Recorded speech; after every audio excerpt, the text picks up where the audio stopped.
Hello everyone, welcome back to Career Point Education. Myself Rita Singh and today we are going to talk about the blood. जैसा कि मैंने पहले भी बताया था कि इसमें हमारी जीएस की क्लासेस चल रही है। जीएस की क्लास में हमने सेकंड टॉपिक शुरू किया था ब्लड। ब्लड का ये हमारा थर्ड पार्ट है, यानी कि ब्लड की हमारी ये तीसरी क्लास है।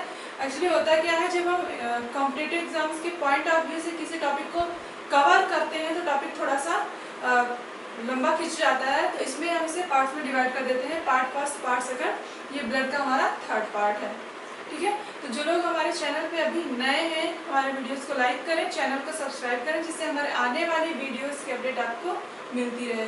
तो शुरू करते हैं ब्लड। ब्लड में हम शुरू करने वाले हैं WBC। इसके पहले हमारी जो क्लासेस हुई हैं उनमें हमने ब्लड क्या होता है, कहाँ पे बनता है, ब्लड का क्या फंक्शन होता है, ये सारी चीज़ें हम डिस्कस कर चुके हैं। और RBC क्या होती है, RBC का क्या फंक्शन होता है, RBC से उसकी कमी से, उसकी अधिकता से कौन कौन सी डिजीज होती है, ये सारी चीज़ें हम डिस्कस कर चुके हैं। फिर भी मेन पॉइंट जो है एक बार मैं इसको रिमाइंड करवा देती हूँ। जैसे ब्लड क्या होता है, ब्लड एक फ्लूइड कनेक्टिव टिश्यू है। फ्लूइड कनेक्टिव टिश्यू यानी कि तरल संयोजी ऊतक। तरल इसलिए क्योंकि इसमें प्लाज्मा वाला पोर्शन जो इसका होता है कैसा होता है, लिक्विड होता है। कनेक्टिव टिश्यू कनेक्टिव इसलिए क्योंकि हमारे सभी बॉडी ऑर्गन्स को सर्कुलेट होकर के, जैसे लीवर, किडनी, हार्ट, सभी को क्या करता है, कनेक्ट करता है। टिश्यू इसलिए क्योंकि इसमें कई तरह की सेल्स प्रेजेंट होती हैं, RBC, WBC, प्लेटलेट्स, कई तरह की सेल्स मिलकर क्या होती हैं, टिश्यू बनाती हैं, यानी कि ब्लड एक टिश्यू है, ठीक है। अब इसमें हमने बताया कि ब्लड का फॉर्मेशन कहाँ पे होता है, बोन मैरो में होता है, अस्थि मज्जा में होता है। अस्थि मज्जा क्या होती है, अस्थि मज्जा जो हमारे बॉडी में 206 हड्डियाँ होती हैं, उनमें छोटी और बड़ी हड्डियाँ दोनों को मिला करके 206 होती हैं। तो छोटी हड्डियों को छोड़ करके जो बड़ी हड्डियाँ होती हैं उन्हें क्या कहते हैं, बोन मैरो कहते हैं, अस्थि मज्जा कहते हैं। अस्थि मज्जा जो होती है उनके बीच में स्टेम सेल्स पाई जाती हैं, हिमेटोपोइटिक स्टेम सेल, जो कि डिवाइड होकर के क्या करती हैं, कई तरह की सेल्स को बनाती हैं, लिम्फोसाइट सेल्स को बनाती हैं, ये बेसोफिल, न्यूट्रोफिल, जितनी भी हमारी ब्लड की सेल्स होती हैं सभी का फॉर्मेशन करती हैं। तो ब्लड फॉर्मेशन की जो प्रोसेस है उस प्रोसेस को क्या कहते हैं, हिमेटोपोइसिस कहलाती है वो। क्लियर। अब इसके बाद हमने डिस्कस किया था RBC के बारे में। RBC क्या होता है, RBC को इरिथ्रोसाइट सेल भी कहा जाता है। RBC का सबसे बड़ा कैरेक्टर ये होता है कि उसके बीच में न्यूक्लियस प्रेजेंट नहीं होता है, ठीक। और न्यूक्लियस को क्या कहा जाता है, केंद्रक को क्या कहा जाता है, सेल का ब्रेन कहा जाता है। RBC में क्या होता है, न्यूक्लियस एब्सेंट होता है। न्यूक्लियस एब्सेंट होता है मतलब ब्रेन नहीं पाया जाता है, तो RBC को क्या कहा जाता है, ब्रेनलेस सेल कहा जाता है, यानी कि दिमाग रहित कोशिका कहा जाता है। ओके। RBC की कमी से होने वाली डिजीज के बारे में हमने डिस्कस किया था कि RBC की जब कमी होती है तो कौन सी डिजीज होती है, एनीमिया हो जाता है। जब जरूरत से ज्यादा बनती है RBC हमारी बॉडी में, जरूरत से ज्यादा बनने लगती है तो वो क्या कहलाता है, वो कहलाता है पॉलीसाइथेमिया। और एक और डिजीज के बारे में हमने डिस्कस किया था, थैलेसीमिया। थैलेसीमिया में क्या होता है, RBC के जो लाइफ स्पैन होता है, जीवन काल जो होता है RBC का कितने दिन का होता है, वो 120 डेज का होता है।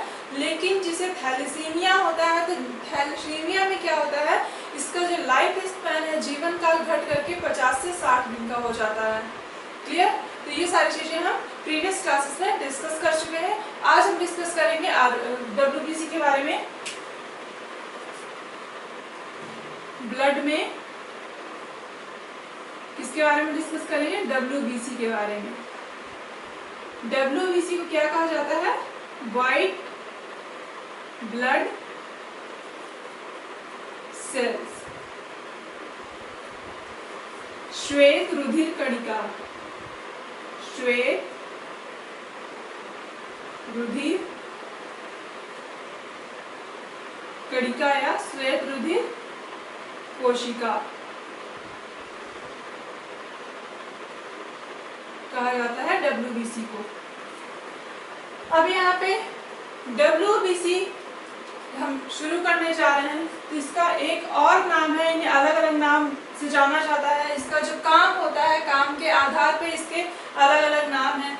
तो WBC का जो मेन फंक्शन होता है वो क्या होता है, हमारा जो इम्यून सिस्टम होता है, ठीक। तो जब कोई बाहरी एंटीजन या बाहरी पार्टिकल हमारी बॉडी में इंटर करता है, कोई भी ऐसा पदार्थ ऐसा सब्सटेंस जो हमारी बॉडी का हिस्सा नहीं है, चाहे फिर वो डस्ट हो, किसी भी तरह का सूक्ष्म जीव हो, यानी कि वायरस, बैक्टीरिया, पैरासाइट या फिर वर्म्स हो, किसी भी तरह का बाहरी माइक्रो ऑर्गेनिज्म, बाहरी कोई भी पदार्थ, ठीक है, वो क्या करता है, हमारी बॉडी का हिस्सा जो नहीं है हमारे लिए एंटीजन का काम करता है। यानी कि जो बाहरी पदार्थ होता है वो क्या कहलाएगा, एंटीजन कहलाएगा, जो हमारे बॉडी का हिस्सा नहीं है।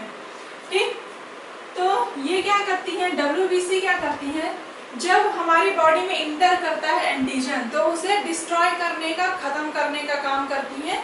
हमारे इम्यून सिस्टम को क्या करते हैं, उससे लड़ने के लिए क्षमता प्रोवाइड करती है।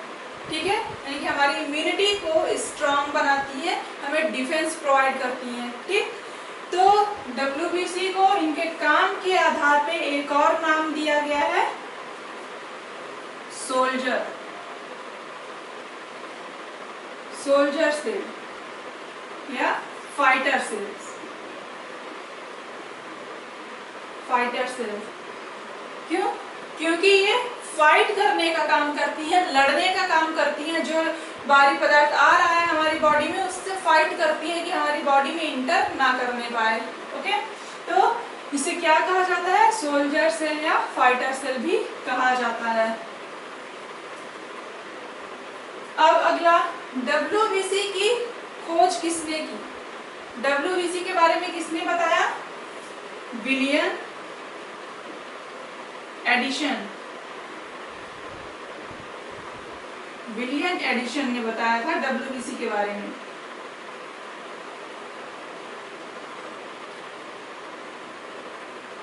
विलियम एडिसन साइंटिस्ट थे, उन्होंने बताया था WBC के बारे में कि WBC क्या होती है। और WBC का ये तो हो गया खोज किसने की और इनका नाम क्या होता है।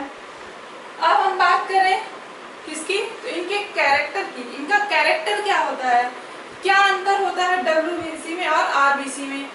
तो WBC और RBC में सबसे बड़ा डिफरेंस, सबसे बड़ा अंतर ये होता है कि जो WBC होती है, श्वेत रुधिर कणिकाएं होती हैं, उनमें क्या पाया जाता है, न्यूक्लियस पाया जाता है, न्यूक्लियस प्रेजेंट, केंद्रक उपस्थित,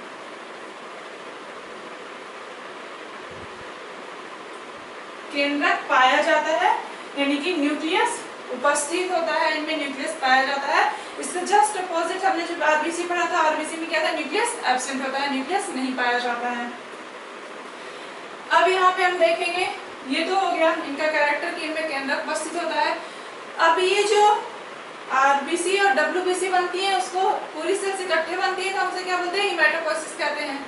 अब जब WBC का फॉर्मेशन होता है, तो जो WBC जब बनती है तो इसके फॉर्मेशन की प्रोसेस को क्या कहते हैं। ठीक, बनती है जब ये WBC, तो वो प्रोसेस कौन सी प्रोसेस होती है जिसके थ्रू ये बनती है, तो वो प्रोसेस क्या कहलाती है, ल्यूकोपोएसिस, ल्यूकोपोएसिस। हिंदी में भी इसे ल्यूकोपोएसिस कहा जाएगा। ल्यूकोपोएसिस की प्रोसेस के थ्रू क्या होती है, हमारी WBC बनती है। क्लियर? अब तो प्रोसेस तो हमने जान ली कि जब WBC बनती है तो वो प्रोसेस क्या कहलाती है, ल्यूकोपोएसिस कहलाती है। लेकिन बनती कहाँ पे है, तो सीधी सी बात है, WBC हमारे ब्लड में पाई जाती है। ब्लड कहाँ पे बनता है, बोन मैरो में। WBC कहाँ पे बनेगी, बोन मैरो में,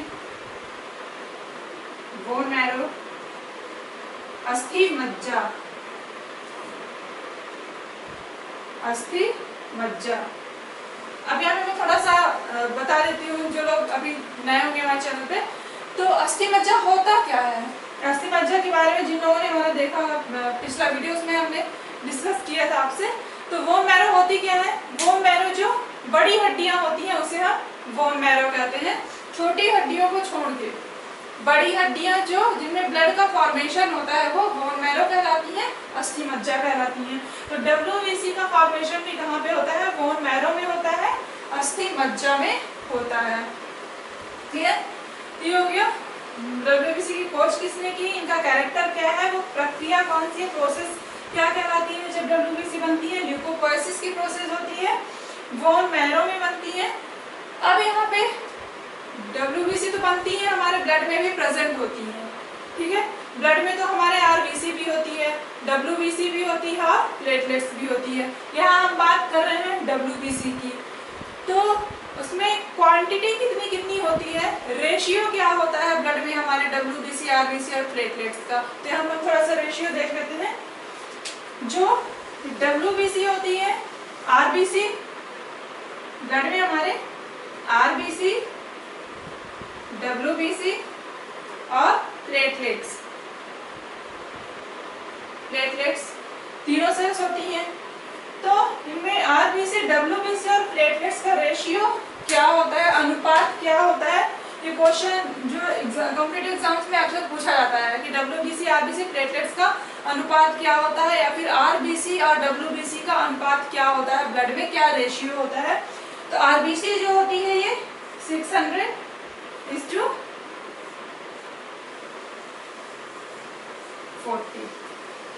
ये रेशियो होता है हमारे आरबीसी, डब्ल्यूबीसी और प्लेटलेट्स का। तो इनका रेशियो देख के ये पता चलता है कि जो डब्ल्यूबीसी होती है आरबीसी के कंपैरिजन में बहुत कम होती है, बहुत कम डब्ल्यूबीसी पाई जाती है हमारी बॉडी में अगर हम आरबीसी से कंपेयर करें तो, क्योंकि आरबीसी सेल्स जो होती है वो मिलियंस में पाई जाती है। हमने शुरू में भी डिस्कस किया था आरबीसी क्या होती है, वो मिलियंस में पाई जाती है, यानी ब्लड में सबसे ज्यादा क्वांटिटी हमारे आरबीसी की होती है। आरबीसी की क्वांटिटी सबसे ज्यादा होती है, यानी कि आरबीसी में हीमोग्लोबिन होता है, तो इसीलिए आरबीसी की क्वांटिटी ज्यादा होती है, उसमें हीमोग्लोबिन प्रेजेंट होता है, इसीलिए यही रीजन होता है कि हमारा जो ब्लड होता है वो हमें रेड दिखाई पड़ता है। और डब्ल्यूबीसी जो होता है, डब्ल्यूबीसी की क्वांटिटी कम होती है, इसका अनुपात कितना होता है, 1 होता है। और प्लेटलेट्स का, तो एग्जाम में पूछा जाए डब्ल्यूबीसी और आरबीसी का रेशियो कितना होता है, तो क्या बताएंगे 600:1। और प्लेटलेट्स और आरबीसी का पूछा जाए तो 1:40। आरबीसी प्लेटलेट्स का पूछा जाए तो 600:40। क्लियर। तो ये होता है तीनों सेल्स का अनुपात। ओके, अब यहाँ पे ये तो होगी हमारी सारी प्रोसेस हो गई, क्या क्या काम करते हैं, कैसा कैसा काम करते हैं। अब ये जो हमारी डब्ल्यूबीसी है इसे डिवाइड किया गया है दो भाग में डिवाइड किया गया है। कौन कौन से,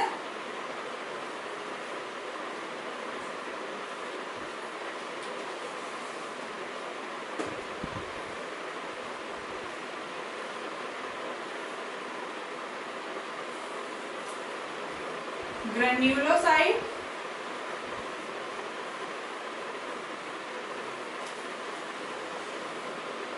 दूसरा एग्रेन्युलोसाइट।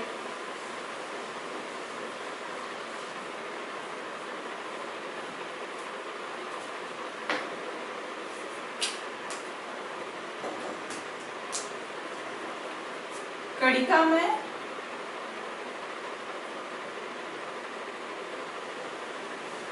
और अकणिका में।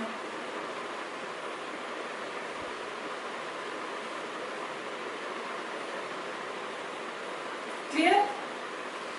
ग्रेन्युलोसाइट, एक ग्रेन्युलोसाइट कणिका में और अकणिका में। तो इसके नाम से ही पता चल रहा है ग्रेन्यूल्स, ग्रेन्यूल्स मतलब कण, एक ग्रेन्यूल्स यानी कि कण एब्सेंट है। तो अब ये ग्रेन्युलोसाइट्स जो हैं इनको डिवाइड किया गया है 3 भाग में। ये 3 तरह की होती हैं, बेसोफिल्स,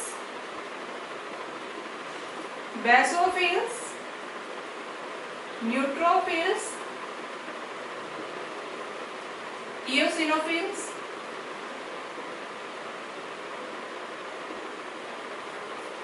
ओके, हिंदी में भी इसे बेसोफिल, न्यूट्रोफिल और इओसिनोफिल्स ही कहा जाएगा।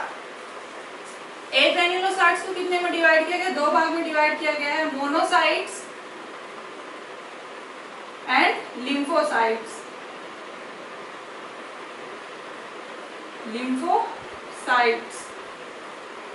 क्लियर है। WBC है हमारी, WBC को डिवाइड किया गया है दो भागों में। कौन कौन से? एक ग्रेन्युलोसाइट, ग्रेन्युलोसाइट एंड एक ग्रेन्युलोसाइट, कणिकामय और अकणिकामय। अब इसमें ग्रेन्युलोसाइट्स को तीन भाग में डिवाइड किया गया है। कौन कौन से? बेसोफिल, न्यूट्रोफिल और इयोसिनोफिल्स। एक ग्रेन्युलोसाइट को डिवाइड किया गया है दो भाग में, मोनोसाइट एंड लिम्फोसाइट्स में डिवाइड किया गया है। अब हम डिस्कस कर लेते हैं ग्रेन्युलोसाइट्स।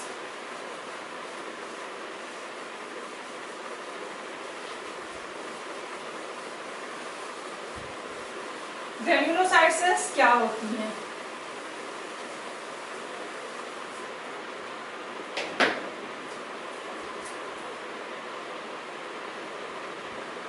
ग्रेन्युलोसाइट्स कणिकामय,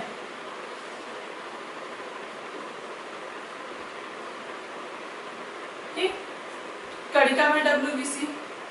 अब ये जो ग्रेन्युलोसाइट्स होती हैं उनका सबसे बड़ा कैरेक्टर क्या होता है? इनके नाम से ही समझ में आ रहा है कि इनमें क्या होता है, ग्रेन्यूल्स पाए जाते हैं। ग्रेन्यूल्स पाए जाते हैं यानी कि कणिकाएं पाई जाती हैं, कणिकाएं पाई जाती हैं।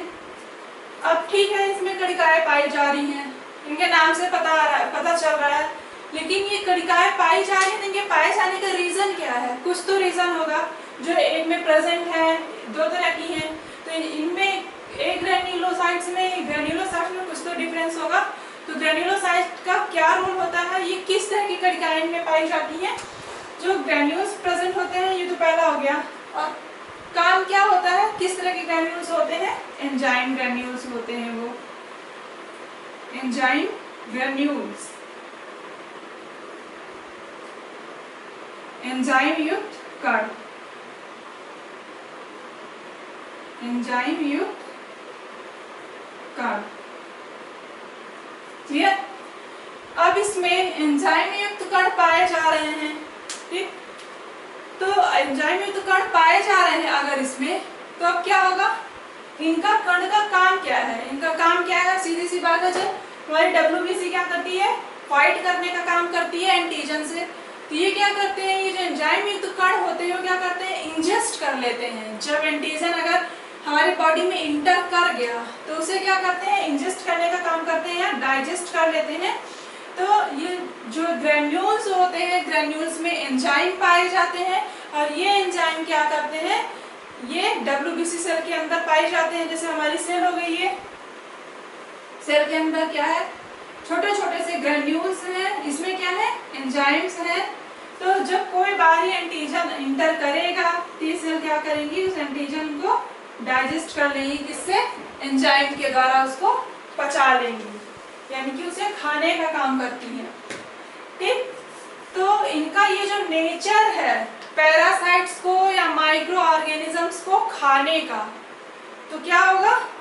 फैगोसाइटिक नेचर की होती हैं WBC या ग्रेन्युलोसाइट सेल्स जो होती हैं, ये इनका नेचर कैसा होगा? फैगोसाइटिक, फैगोसाइटिक यानी कि जीवाणु को भक्षण कर लेंगी, ठीक है। तो ये इनका नेचर कैसा होगा? खा जाएंगे जीवाणुओं को, तो इनका नेचर होगा फैगोसाइटिक नेचर की होती हैं ये, फैगोसाइटिक प्रकृति की होती हैं, ओके। और क्यों होती हैं, कैसे खा जाती हैं? क्योंकि इनमें ग्रेन्यूल्स प्रेजेंट होते हैं, उनमें एंजाइम युक्त ग्रेन्यूल्स होते हैं, एंजाइम ग्रेन्यूल्स होते हैं। ये एंजाइम क्या करते हैं? जो पैरासाइट है उसको डाइजेस्ट करने का काम करते हैं। अब ये पैरासाइट है, वायरस और बैक्टीरिया किस तरह के जीवाणुओं को खत्म करती है, किस तरह के माइक्रो ऑर्गेनिज्म को? तो ये किसी भी तरह का पैरासाइट हो, पैरासाइट कोई भी हो, परजीवी, ग्रेन्युलोसाइट हर तरह के परजीवी को, जैसे बैक्टीरिया यानी कि जीवाणु, वायरस, विषाणु, सभी को खत्म करने का काम करती हैं कौन? ग्रेन्युलोसाइट्स। पैरासाइट, बैक्टीरिया, वायरस सभी को खत्म करने का काम करते हैं कौन? ग्रेन्युलोसाइट्स। इनका नेचर कैसा होता है? इनका नेचर होता है फैगोसाइटिक नेचर होता है। फैगोसाइटिक नेचर क्यों होता है? क्योंकि इनमें एंजाइम ग्रेन्यूल्स प्रेजेंट होते हैं। ये हो गया हमारा। अब हम देखते हैं ग्रेन्युलोसाइट में बेसोफिल्स। बेसोफिल सेल्स जो है ये, इनका क्या काम होता है? पहले हम शुरू करेंगे बेसोफिल्स।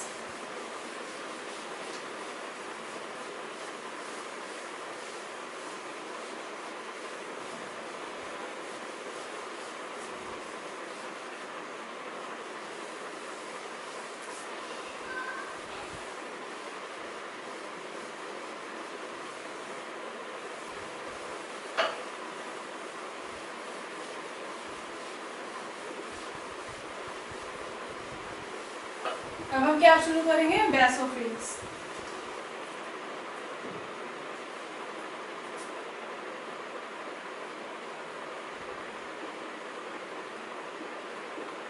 बेसोफिल्स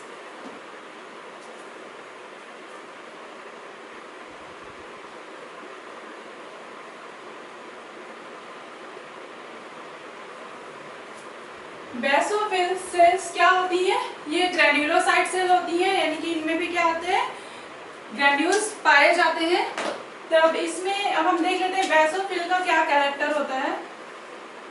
बेसोफिल सेल्स जो होती हैं, ये जिनकी जो क्वांटिटी होती है ये सबसे कम मात्रा में पाई जाती है। हमारे WBC में जो सबसे कम मात्रा होती है, WBC जो है उसका जो ये टाइप्स है बेसोफिल, इनमें सबसे ज्यादा कम कौन सी होती है? मिनिमम सेल कौन सी होती है?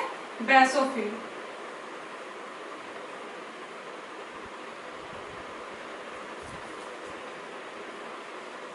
सबसे कम पाई जाती हैं, सबसे कम बेसोफिल सेल्स पाई जाती हैं। बेसोफिल सेल्स का काम क्या होता है? ये भी ग्रेन्युलोसाइट है। ग्रेन्युलोसाइट्स है यानी कि इनमें ग्रेन्यूल्स प्रेजेंट है, यानी कि इनका नेचर भी कैसा होगा? फैगोसाइटिक नेचर की होंगी। फैगोसाइटिक नेचर, फैगोसाइटिक नेचर की होंगी, यानी कि ईट करने का काम करेंगी किसको? बैक्टीरिया और वायरस को। अब यहाँ पे दूसरी बात, इनका नेचर तो फैगोसाइटिक है, लेकिन क्या ये किसी स्पेसिफिक एंटीजन के लिए काम करती है? इनका कोई स्पेसिफिक एंटीजन होता है या कि केवल इस जीवाणु को या फिर विषाणु को किल करेंगी? तो ये किसको किल करती है? इनका जो नेचर होता है ये किल करती है पैरासाइट, पैरासाइट और बैक्टीरिया। पैरासाइट और बैक्टीरिया, परजीवी और जीवाणु। ठीक, पैरासाइट बैक्टीरिया को किल करने का काम करती है। अभी जो बेसोफिल होती है, इनका जो नेचर होता है किल करने का, कि पैरासाइट बैक्टीरिया और पैरासाइट को किल करती है। तो ये किल कैसे करती हैं? ये रिस्पॉन्स कब देती हैं? ये बेसोफिल कब रिस्पॉन्स देती है, कब रिएक्ट करती है? ये कब रिएक्ट करती है? एलर्जी के टाइम पे। Allergic reactions and inflammation cause करती है। Inflammation, okay. ये किस तरह से रिएक्ट करती है, कब रिएक्ट करती है? एलर्जिक रिएक्शंस में और इन्फ्लामेशन में काम करती हैं ये। अब ये एलर्जी क्या होता है, इन्फ्लामेशन क्या होता है, अब यहाँ पे हम क्लियर करते हैं। ये जो एलर्जिक होती है, या एलर्जी भी कहते हैं इसे, एलर्जिक रिएक्शंस जो होती है, या इन्फ्लामेशन जो होता है, इन्फ्लामेशन रिएक्शंस जो होते हैं, इनमें क्या होता है? जब एलर्जी होती है तो क्या होता है, जब कोई बाहरी पार्टिकल हमारी बॉडी में इंटर करता है तो हमारी बॉडी या हमारा इम्यून सिस्टम क्या है, उसे रोकने की कोशिश करता है कि कोई भी बाहरी पदार्थ, बाहरी सब्सटेंस, ठीक है, हमारी बॉडी में इंटर ना होने पाए। और ये जो बाहरी पदार्थ है, बाहरी सब्सटेंस है, ये क्या कहलाएगा? एंटीजन कहलाएगा।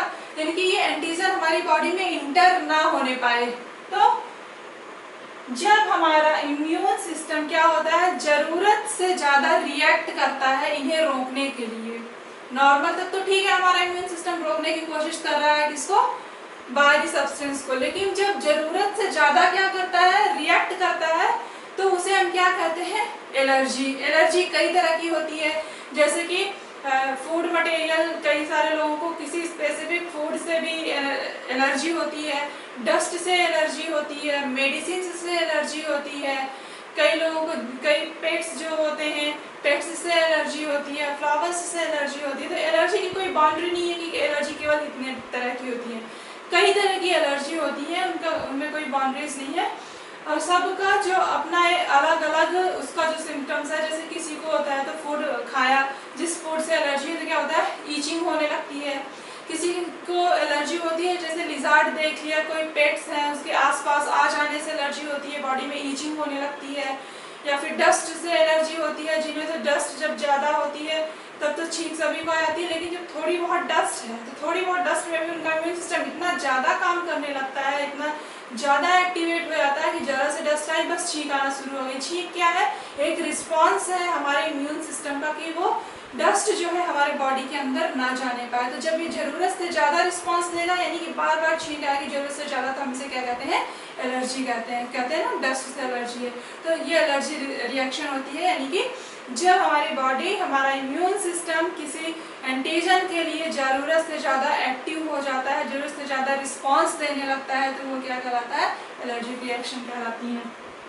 इन्फ्लामेशन क्या होता है, इन्फ्लामेशन रिएक्शन जो होती है जब हमारी बॉडी में कोई बाहरी एंटीजन इंटर करता है, तो क्या होता है, हमारी जो ब्लड सेल्स होती हैं या फिर जहाँ से जिस टिश्यू में इंटर किया है वो उस एंटीजन ने, तो क्या होता है, हमारी बॉडी में कुछ रिएक्शंस होती हैं, जैसे कि केमिकल सिक्रीट होगा, यानी कि हमारी जो ब्लड वेसल्स होती है थोड़ी चौड़ी हो जाए। क्यों चौड़ी हो जाए, जिससे वहाँ पे ब्लड फ्लो तेजी से हो जाए, यानी कि खून का बहाव वहाँ पे तेजी हो उस टिश्यू के पास। अब इसका खून के बहाव से क्या रोल है, इन्फेक्शन हुआ तो इसका खून के बहाव से क्या रोल है, यहाँ पे ये रोल है कि जितना तेजी से खून का बहाव होगा, यानी कि ब्लड फ्लो होगा उस टिश्यू के पास, उतने तेजी से WBC उस साइट पे पहुंचेंगी। एक तरह से इंडिकेशन होता है कि इस सेल में या इस टिश्यू में इन्फेक्शन हुआ है, जल्दी पहुंचो वहाँ पे। तो ब्लड का फ्लो जितना तेज होगा, WBC उतनी तेजी से फ्लो करके कहाँ पहुंचेंगी, उस साइट पे पहुंचेंगी ज़्यादा नंबर्स में, और उस एंटीजन को खत्म करने का काम करेंगी। क्लियर है? तो ये हो गया हमारा इन्फ्लामेशन। क्लियर? तो allergy reaction and inflammation reaction में काम करती हैं बेसोफिल्स। अब ये काम करती कैसे है, ये सिक्रीट करती हैं क्या, केमिकल सिक्रीट करती हैं। किसका सिक्रीशन करती है, स्रावन। किसका सिक्रीशन करती है ये, दो तरह के केमिकल होते हैं, हिपैरिन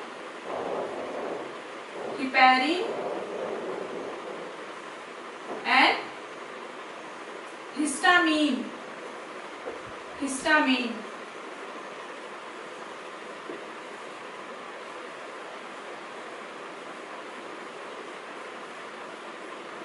किसका सिक्रीशन करती है, हिपैरिन एंड हिस्टामीन का सिक्रीशन करती है।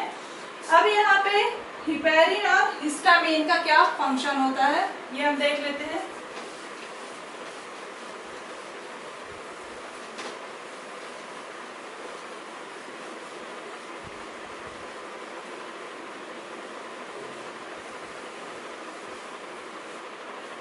दो तरह के केमिकल का सिक्रीशन करती है ये वैसोफिल।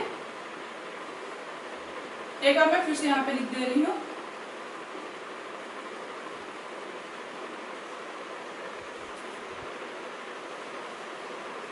Heparin and histamine.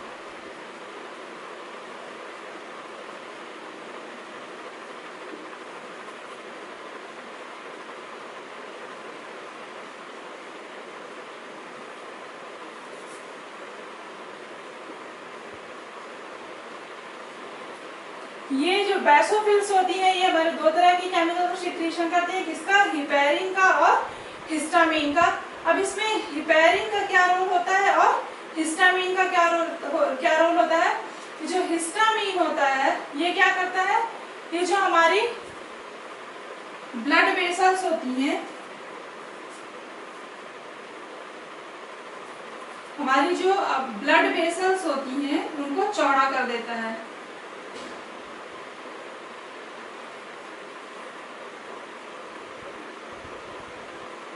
यानी कि रक्त नलिकाओं को चौड़ा करने का काम करता है।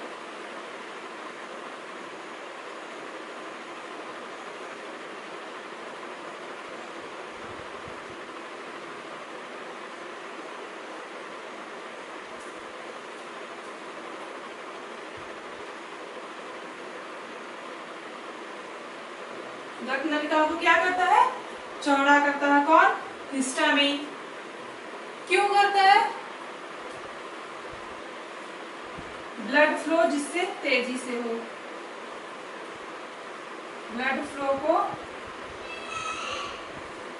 इंक्रीज करने के लिए, रक्त के बहाव को तेज करने के लिए, रक्त के बहाव को तेज करने के लिए।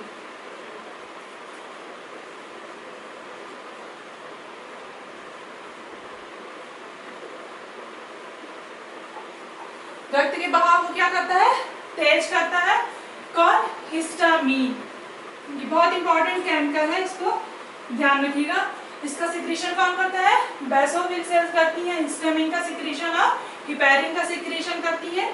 इसमें हिस्टामिन का क्या रोल होता है? ये ब्लड वेसल्स को चौड़ा कर देती है, रक्त नलिकाओं को चौड़ा कर देती है। क्यों चौड़ा कर देती है? ब्लड के फ्लो को इंक्रीज करने के लिए, रक्त के बहाव को तेज करने के लिए। क्लियर? अब हिपैरिन का क्या रोल होता है? हिपैरिन का रोल देख लेते हैं। हिपैरिन जो होता है वो हमारा जो ब्लड होता है उसको पतला करने का काम करता है, यानी कि हमारे ब्लड को क्या करता है? थिन करता है, पतला करता है।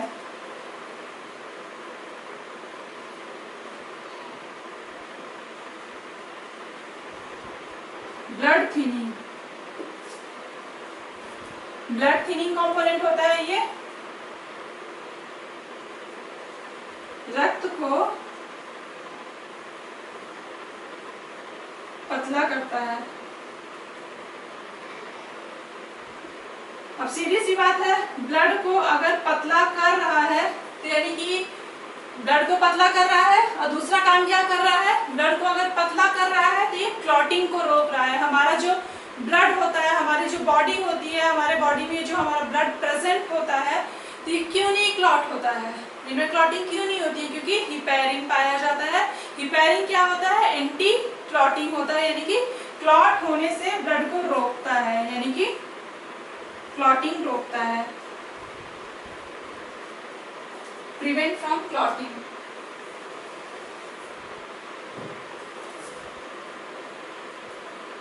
Prevent clotting.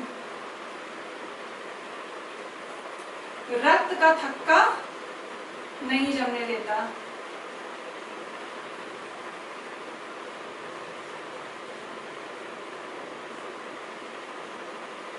जमने से रोकता है। ये काम किसका हो गया? हिपैरिन का। हिपैरिन का क्या काम होता है? ब्लड थिनिंग का प्रिवेंट करता है, क्लॉटिंग को। हिस्टामिन का क्या काम होता है? ब्लड वेसल्स को चौड़ा करता है, ब्लड फ्लो को इंक्रीज करता है। और इन दोनों केमिकल का सिक्रीशन या स्रावन कौन करता है? बेसोफिल सेल करती है। बेसोफिल सेल कब करती है? जब एलर्जिक रिएक्शंस होती है या इन्फ्लामेशन रिएक्शन होती है, तो हमारी बॉडी को ये इन दो केमिकल का सिक्रीशन करके क्या करती है? प्रोटेक्ट करने का काम करती है। क्लियर है? ये हो गया हमारा बेसोफिल।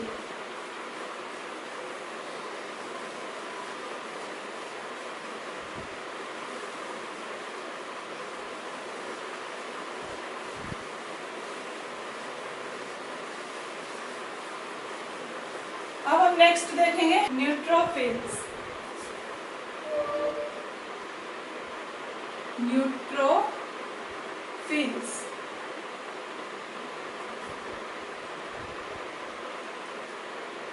न्यूट्रोफिल्स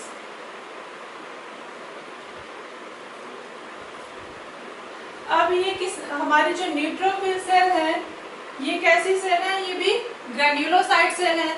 अभी इसके पहले जो हमने डिस्कस किया बेसोफिल का, तो बेसोफिल सेल्स भी कैसी थी, ग्रेन्युलोसाइट सेल्स थी। न्यूट्रोफिल सेल कैसी है, बेसोफिल का हमने डिस्कस किया था। हम थोड़ा सा यहाँ पे कंपेयर करके अगर पढ़ेंगे तो हमें ज्यादा याद रहेगा। तो यहाँ पे बेसोफिल कैसी थी, मिनिमम थी, यानी कि सबसे कम प्रेजेंट थी। न्यूट्रोफिल सेल्स जो है ये कैसे होती है, ये मैक्सिमम अधिकतम पाई जाने वाली सेल्स हैं। अधिकतम हमारा जो WBC होता है उसमें सबसे ज्यादा क्वांटिटी में कौन सी सेल पाई जाती है, न्यूट्रोफिल्स सेल पाई जाती है। और सबसे कम क्वांटिटी में कौन सी पाई जाती है, बेसोफिल सेल्स पाई जाती हैं, और ये अधिकतम पाई जाती हैं। अब यहाँ पे हमने देखा था बेसोफिल किससे लड़ रहा था, पैरासाइट से और बैक्टीरिया से। ये किससे फाइट करेगा, बैक्टीरिया से और फंगस से। बैक्टीरिया से प्लस फंगस, ये किससे लड़ता है, बैक्टीरिया से, जीवाणु से और कवक से। जीवाणु से और कवकों से ये फाइट करती है। कौन सी cell, neutrophil cells. Neutrophil cells जो होती है हमने पहले ही बताया था, कॉमन की जितनी भी ग्रेन्युलोसाइट सेल होती है उनका नेचर कैसा होता है, फैगोसाइटिक नेचर की होती है। तो जो न्यूट्रोफिल सेल है इसका भी नेचर कैसा होगा, फैगोसाइटिक नेचर की होंगी हमारी न्यूट्रोफिल सेल्स। तो ये हो गया हमारा न्यूट्रोफिल सेल्स। अगला हम देख लेते हैं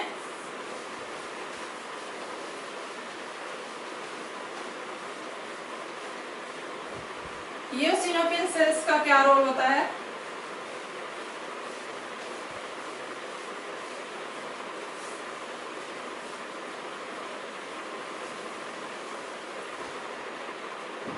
इओसिनोफिल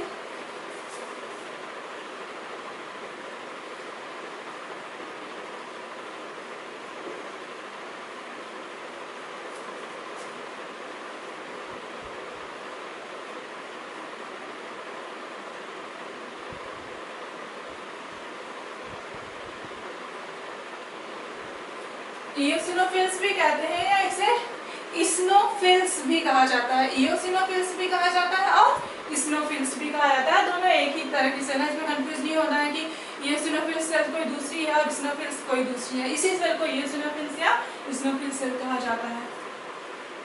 अब यहाँ पे इसका सेल का क्या रोल होता है, ये किससे फाइट करने का काम करती है। इओसिनोफिल्स सेल होती है हमारी बॉडी में, हमारी जो इओसिनोफिल्स WBC होती है ये किससे फाइट करती है, ये जो बड़े पैरासाइट होते हैं, ठीक है, जो बड़े पैरासाइट होते हैं जैसे कि वार्म,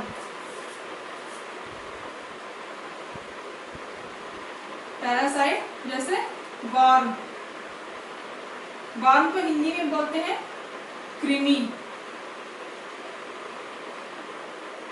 ठीक, वार्म को क्या बोलते हैं, कृमि बोलते हैं। ये किसको डाइजेस्ट करने का काम करती है, किससे फाइट करती है, ये कृमि को डाइजेस्ट करने का काम करती है, वर्म्स को डाइजेस्ट करने का काम करती है। कौन, इओसिनोफिल सेल करती है। यानी कि इनका जो मेन काम होता है ये बड़े जो पैरासाइट होते हैं जैसे वर्म हो गया उसको डाइजेस्ट करेंगी। ये हमारा प्रोटोजोआ हो गया, प्रोटोजोआ, जब बाहर से कोई कृमि या वर्म इंटर करेगा हमारी बॉडी में, प्रोटोजोआ इंटर करेगा तो कौन सी सेल रिस्पांस देंगी, हमारी ये जो इओसिनोफिल सेल्स है ये रिस्पांस देंगी। क्लियर है। अब देखते हैं हम अगला, एग्रेन्युलोसाइट सेल्स। एग्रेन्युलोसाइट्स ये हमारी ग्रेन्युलोसाइट सेल कंप्लीट हुई, तीनों तरह की सेल। ये कब रिस्पांस करती है ये हमने देख लिया। अब हम देखेंगे एग्रेन्युलोसाइट्स।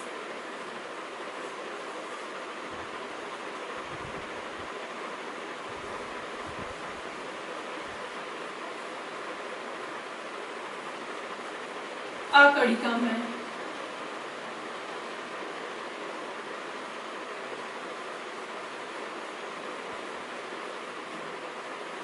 आकड़िका में जो WBC होती है वो एग्रेन्युलोसाइट। एग्रेन्युलोसाइट को हमने डिवाइड किया था दो भाग में, मोनोसाइट्स एंड लिम्फोसाइट्स। ठीक है, मोनोसाइट्स एंड लिम्फोसाइट्स। इसमें हम देखेंगे जो मोनोसाइट हमारी होती है, इसका जो साइज होता है मोनोसाइट्स का, ये बहुत बड़ा होता है। तो अगर कभी क्वेश्चन आए, पूछा जाए कि हमारी जो WBC होती है उसमें सबसे ज्यादा बड़ा साइज किसका होता है, लार्जेस्ट सेल कौन सी होती है, लार्जेस्ट WBC कौन सी होती है, तो लार्जेस्ट WBC कौन सी होती है, मोनोसाइट सेल होती है।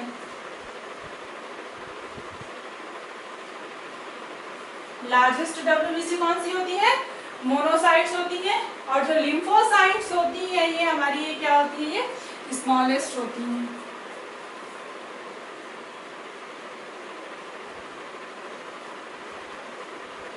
स्मॉलेस्ट WBC होती है। तो यहाँ पे 4 क्वेश्चन आप देख सकते हैं। हमारी जो WBC होती है उनमें सबसे कम क्वांटिटी किसकी होती है, बेसोफिल सबसे कम क्वांटिटी में पाई जाती है। यानी कि अगर कभी क्वेश्चन पूछा जाए कि WBC में पाई जाने वाली मिनिमम सबसे कम WBC कौन सी है, वो बेसोफिल हो गई। सबसे अधिकतम यानी कि सबसे ज्यादा पाई जाने वाली WBC कौन सी है, न्यूट्रोफिल हो गई। सबसे लार्जेस्ट कौन सी है, यानी कि कौन सी WBC है जिसका साइज सबसे बड़ा होता है, तो कौन सी है, वो मोनोसाइट्स है। जिनका साइज सबसे छोटा होता है या जो सबसे छोटी WBC होती है वो कौन सी है, लिम्फोसाइट्स है। इन्हें स्मॉलेस्ट WBC कहा जाता है। क्लियर है? तो अब सबसे पहले देख लेते हैं मोनोसाइट का। मोनोसाइट जो होती है वो लार्जेस्ट WBC होती है, मोनोसाइट्स।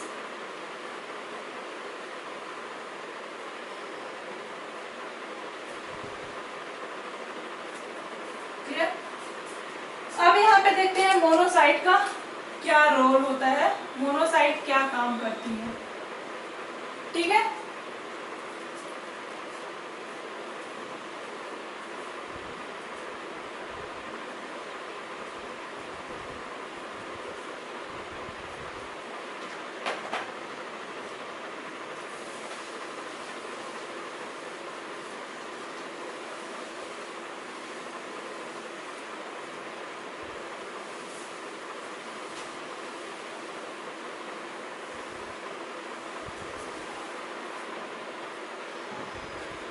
अब हम देख लेते हैं मोनोसाइट्स।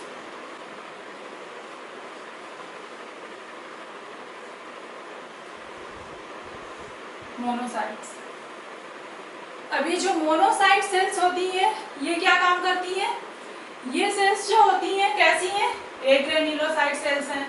एक ग्रेन्युलोसाइट सेल्स है, यानी कि एक ग्रेन्युलोसाइट सेल क्या काम करती है, एक ग्रेन्युलोसाइट सेल काम करती है डिफेंस, एक तो प्रोवाइड करती है। इम्यून सिस्टम की सेल है, WBC है, तो सीधी सी बात है ये क्या करेंगी, डिफेंस प्रोवाइड करेंगी, बैक्टीरिया वायरस से बचाएंगी। ठीक है, इनका एक और मेन काम होता है जो दूसरी सेल्स हैं। क्लियर, जो दूसरी सेल्स हैं तो ये क्या करेंगी, जो इनएक्टिवेटेड सेल्स हैं उनको एक्टिवेट करने का भी काम करती हैं। ठीक है, ये सेल्स को एक्टिवेट करने का काम करती हैं एक ग्रेन्युलोसाइट सेल्स। जो दूसरी इनएक्टिव सेल्स हैं जो एक्टिवेट नहीं है उन सेल को एक्टिवेट करेगी। एक ये काम हो गया एक ग्रेन्युलोसाइट्स का। दूसरा काम क्या होगा एक ग्रेन्युलोसाइट्स का, आर्किडा सेल का, जिसका दूसरा काम है कि जो ओल्ड और डैमेज सेल है, यानी कि पुरानी और क्षतिग्रस्त कोशिकाएं हैं उसको रिपेयर करने का काम करती है, उसको डिस्ट्रॉय करने का काम करती है। ठीक है, ये दो काम करेगी, या तो जो इनएक्टिव है उनको एक्टिवेट कर देगी, जो पुरानी है क्षतिग्रस्त है उनको डिस्ट्रॉय कर देगी, यानी कि खत्म कर देगी। तो जो एक ग्रेन्युलोसाइट का जो रोल है वो काफी इंपॉर्टेंट होता है हमारे इम्यून सिस्टम में। तो इसका पहला टाइप है मोनोसाइट और लिम्फोसाइट। तो इसमें जो मोनोसाइट है तो ये भी क्या है, एक ग्रेन्युलोसाइट है, यानी कि एक ग्रेन्युलोसाइट का जो कैरेक्टर है ये मोनोसाइट्स में पाया जाएगा। जो मोनोसाइट सेल होती है जब ये ब्लड के साथ सर्कुलेट होती है, मोनोसाइट क्या होती है, ब्लड के साथ सर्कुलेट होती है, यानी ब्लड के साथ जब इसका बहती रहती है तब तो ये मोनोसाइट नाम से ही जानी जाती है। लेकिन जैसे ही क्या होता है, जैसे ही मोनोसाइट सेल क्या करती है, ये टिश्यू में इंटर करती है, यानी कि लीव सर्कुलेशन।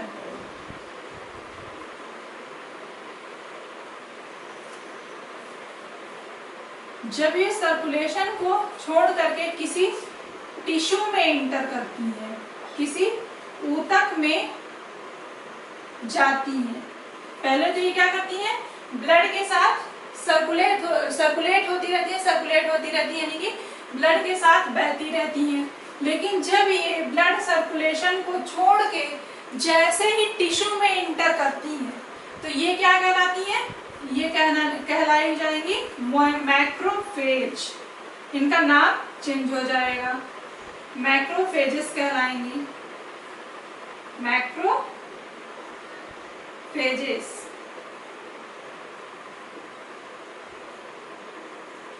मैक्रोफेजेस कहलाएंगी, यानी कि मैक्रोफेज सेल्स कहलाएंगी। मैक्रोफेज, अब हम ये भी बता देते हैं कि ये इनका नाम चेंज हो जाता है। नाम क्यों चेंज हो जाता है, इनके काम के आधार पे चेंज हो जाता है। इनका जो काम होता है मैक्रोफेज सेल्स का, जो वायरस बैक्टीरिया जो भी आते हैं, जब ये इन्फेक्टेड टिश्यू में इंटर करती है तो क्या करती है, उसको खाने का काम करती है। इसीलिए इन्हें बिग ईटर्स भी कहा जाता है, बिग ईटर्स। कभी अगर एग्जाम में क्वेश्चन पूछा जाए बिग ईटर सेल्स किसे कहा जाता है या बिग ईटर्स किसे कहा जाता है, तो हमारा करेक्ट आंसर क्या होता है, मोनोसाइट सेल्स। क्योंकि जब ये मोनोसाइट सेल ब्लड के साथ हमारी रक्त वाहिकाओं में, जो रक्त नलिकाओं में, ब्लड वेसल में सर्कुलेट होती है, जैसे ही ये किसी टिश्यू में इंटर करती है तो ये मोनोसाइट से क्या कर इसमें कन्वर्ट हो जाती है, मैक्रोफेजेस में कन्वर्ट हो जाती है, यानी कि मैक्रोफेज सेल कहलाई जाने लगती है। और मैक्रोफेज सेल्स क्या होती हैं, ये बिग ईटर्स होती है। बिग ईटर्स क्यों होती है, क्योंकि ये इन्फेक्टेड टिश्यू में जब इंटर करती है तो ये वायरस को, बैक्टीरिया को ईट करने का, खाने का काम करती है, उसे खा जाती है। क्लियर है। तो जो और सबसे बड़ा साइज किसका होता है, यहाँ पे हमने डिस्कस किया है, लार्जेस्ट सेल होती है, लार्जेस्ट WBC होती है हमारी मोनोसाइट्स, यानी कि मैक्रोफेजेस सेल जो होंगी ये क्या होंगी, लार्जेस्ट सेल होंगी। क्लियर है। अब यहाँ पे हम देख लेते हैं, ये जो हमारी मोनोसाइट्स हैं जब इंटर करती हैं अलग अलग टिश्यू में,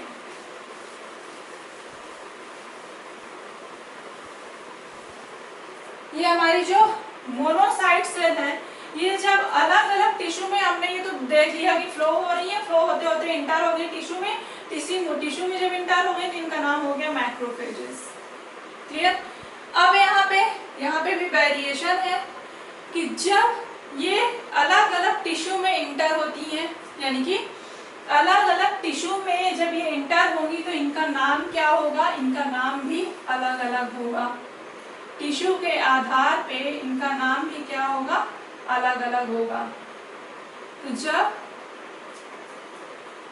माइक्रोग्लिया,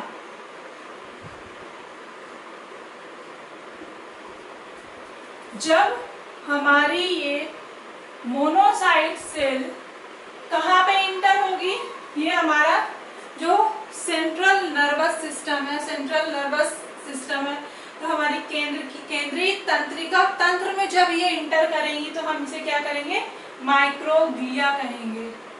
क्या कहेंगे, माइक्रोग्लिया।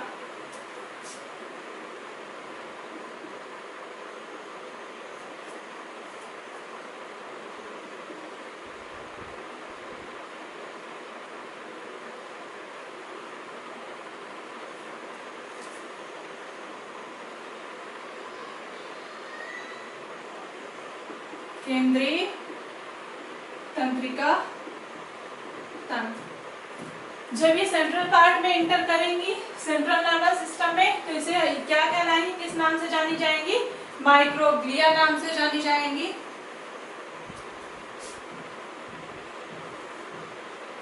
अगला आएगा, जब हमारी ये सेल्स यानी कि मोनोसाइट सेल्स कहाँ पे इंटर करेंगी? लीवर में। लीवर में यानी कि जब हमारे यकृत में इंटर करेंगी तभी किस नाम से जाएंगी? कुफ्फार सेल्स।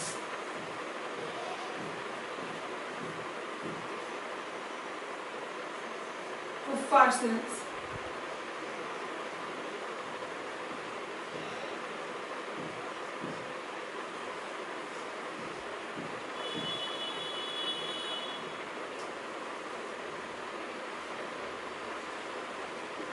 कोशिका। ठीक, कुफ्फार कोशिका के नाम से कब जानी जाएंगी? जब ये कहाँ पे इंटर करेंगी? जब ये इंटर करेंगी हमारे लीवर में। ठीक है, तो ये किस नाम से जानी जाएंगी? कुफ्फार सेल्स के नाम से जानी जाएंगी। अब अगला आएगा एल्वेओलर मैक्रोफेज। मैक्रोफेज, एल्वेओलर मैक्रोफेज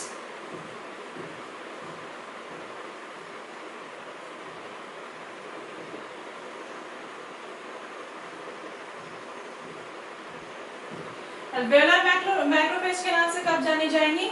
जब ये हमारे लंग्स, फेफड़ों में इंटर करेंगी। फेफड़ों में इंटर करेंगे तो किस नाम से जानी जाएंगी? एल्वेओलर मैक्रोफेज नाम से जानी जाएंगी। कुफ्फार सेल नाम से कब जानी जाएंगी? जब ये हमारे यकृत में इंटर करेंगी। माइक्रोग्लिया कब कहलाएंगी? केंद्रीय तंत्रिका तंत्र में जब हमारे इंटर करेंगी तब माइक्रोग्लिया कहलाएंगी।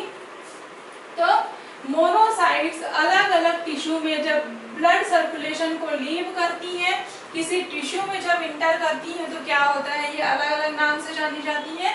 जब माइक्रोग्लिया नाम से जानी जाएगी, केंद्रीय नर्वस सिस्टम में जब इंटर करेगी। कुफ्फार सेल नाम से जानी जाएगी जब लीवर में इंटर करेगी।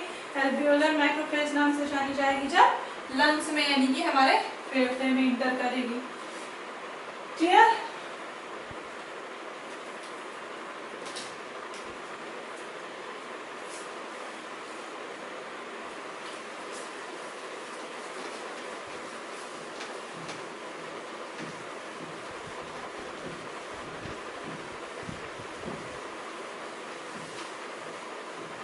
अब थोड़ा सा देख लेते हैं ये मैक्रोफेज सेल जो है ये काम कैसे करती है।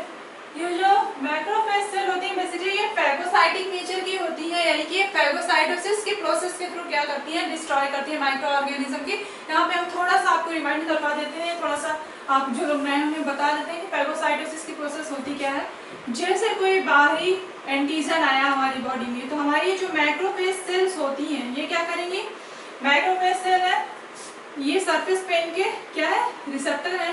तो जब ये इनके कांटेक्ट में आया एंटीजन, अब यहाँ पे आया तो ये क्या करेंगी?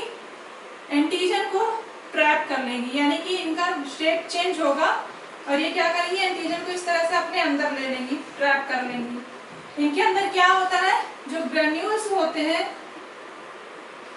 लाइसोसोम पाया जाता है इनके अंदर, लाइसोसोम बॉडी होती है। तो ये जो लाइसोसोम होंगे ये जा करके अटैच हो जाएंगे इस वैक्यूल से, यानी कि जो वैक्यूल जिसने एंटीजन को ट्रैप करके रखा है या बाहरी बैक्टीरिया को ट्रैप करके रखा है, ये क्या करेंगे? जाके इससे अटैच हो जाएंगे। और हमने बताया लाइसोसोम में क्या होता है? लाइसोसोम में होते हैं हाइड्रोलाइटिक एंजाइम्स होते हैं, यानी कि लाइसिस करने वाले एंजाइम होते हैं। ये क्या करेंगे? जा करके इसे डाइजेस्ट कर देंगे एंटीजन को, और जो उसका वेस्ट पार्ट होगा ये यहाँ से बाहर कर दिया जाएगा सेल का। तो ये रोल होता है किसका? मैक्रोफेज सेल्स का रोल होता है। ये प्रोसेस जो होती है ये फैगोसाइटोसिस होती है। इसका डिटेल में और हम डिटेल में जाएंगे तो काफी कुछ और यहाँ पे मैंने सीधा आपको एक्सप्लेन कर दिया है कि पता रहे कि फैगोसाइटोसिस होता क्या है। इसे जब हम आगे पढ़ेंगे तो फिर डिटेल से पढ़ेंगे। कोई फैगोसाइटोसिस की जो प्रोसेस होती है तो कहाँ पे क्या होता है, कहाँ पे कौन कौन सी रिएक्शंस होती हैं। अभी यहाँ पे आपको केवल इतना ही जानना है, इतना ही जानने की जरूरत होती है कि फैगोसाइटोसिस की प्रोसेस क्या होती है। तो ये जो मोनोसाइट्स होती हैं, मैक्रोफेजेस होती हैं, तो किस तरह से रोल प्ले करती है ये फैगोसाइटोसिस की प्रोसेस के द्वारा ये ईट करके माइक्रो ऑर्गेनिजम्स को रोल प्ले करती है। अब देखेंगे हम अगली देखेंगे लिम्फोसाइट।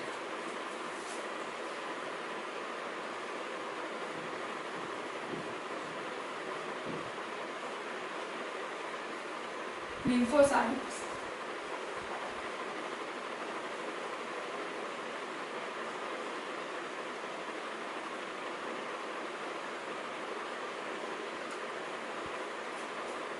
लिम्फोसाइट्स सेल्स जो होती है हमारी, ये दो तरह की होती हैं, B cells and T cells. B cells and T cells, B कोशिका और टी कोशिका।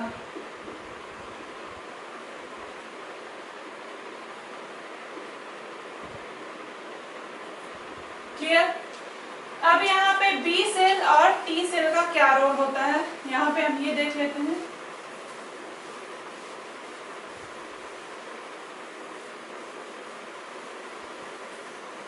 ये तो हम डिस्कस कर ही चुके हैं कि लिम्फोसाइट्स जो होती है ये सबसे छोटी होती है, यानी कि स्मॉलेस्ट सेल होती है। अब यहाँ पे बी सेल का क्या रोल होता है और टी सेल का क्या रोल होता है, हम ये देख लेते हैं।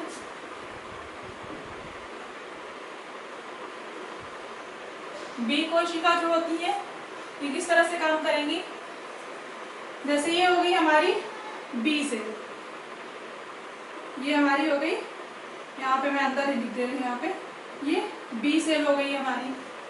ठीक, कोई बाहरी एंटीजन आया, ठीक, एंटीजन कुछ भी हो सकता है, बैक्टीरिया है, वायरस है, कोई भी एंटीजन आया तो ये क्या करेंगी, एंटीजन आएगा तो ये क्या होगी, एक्टिवेट हो जाएंगी।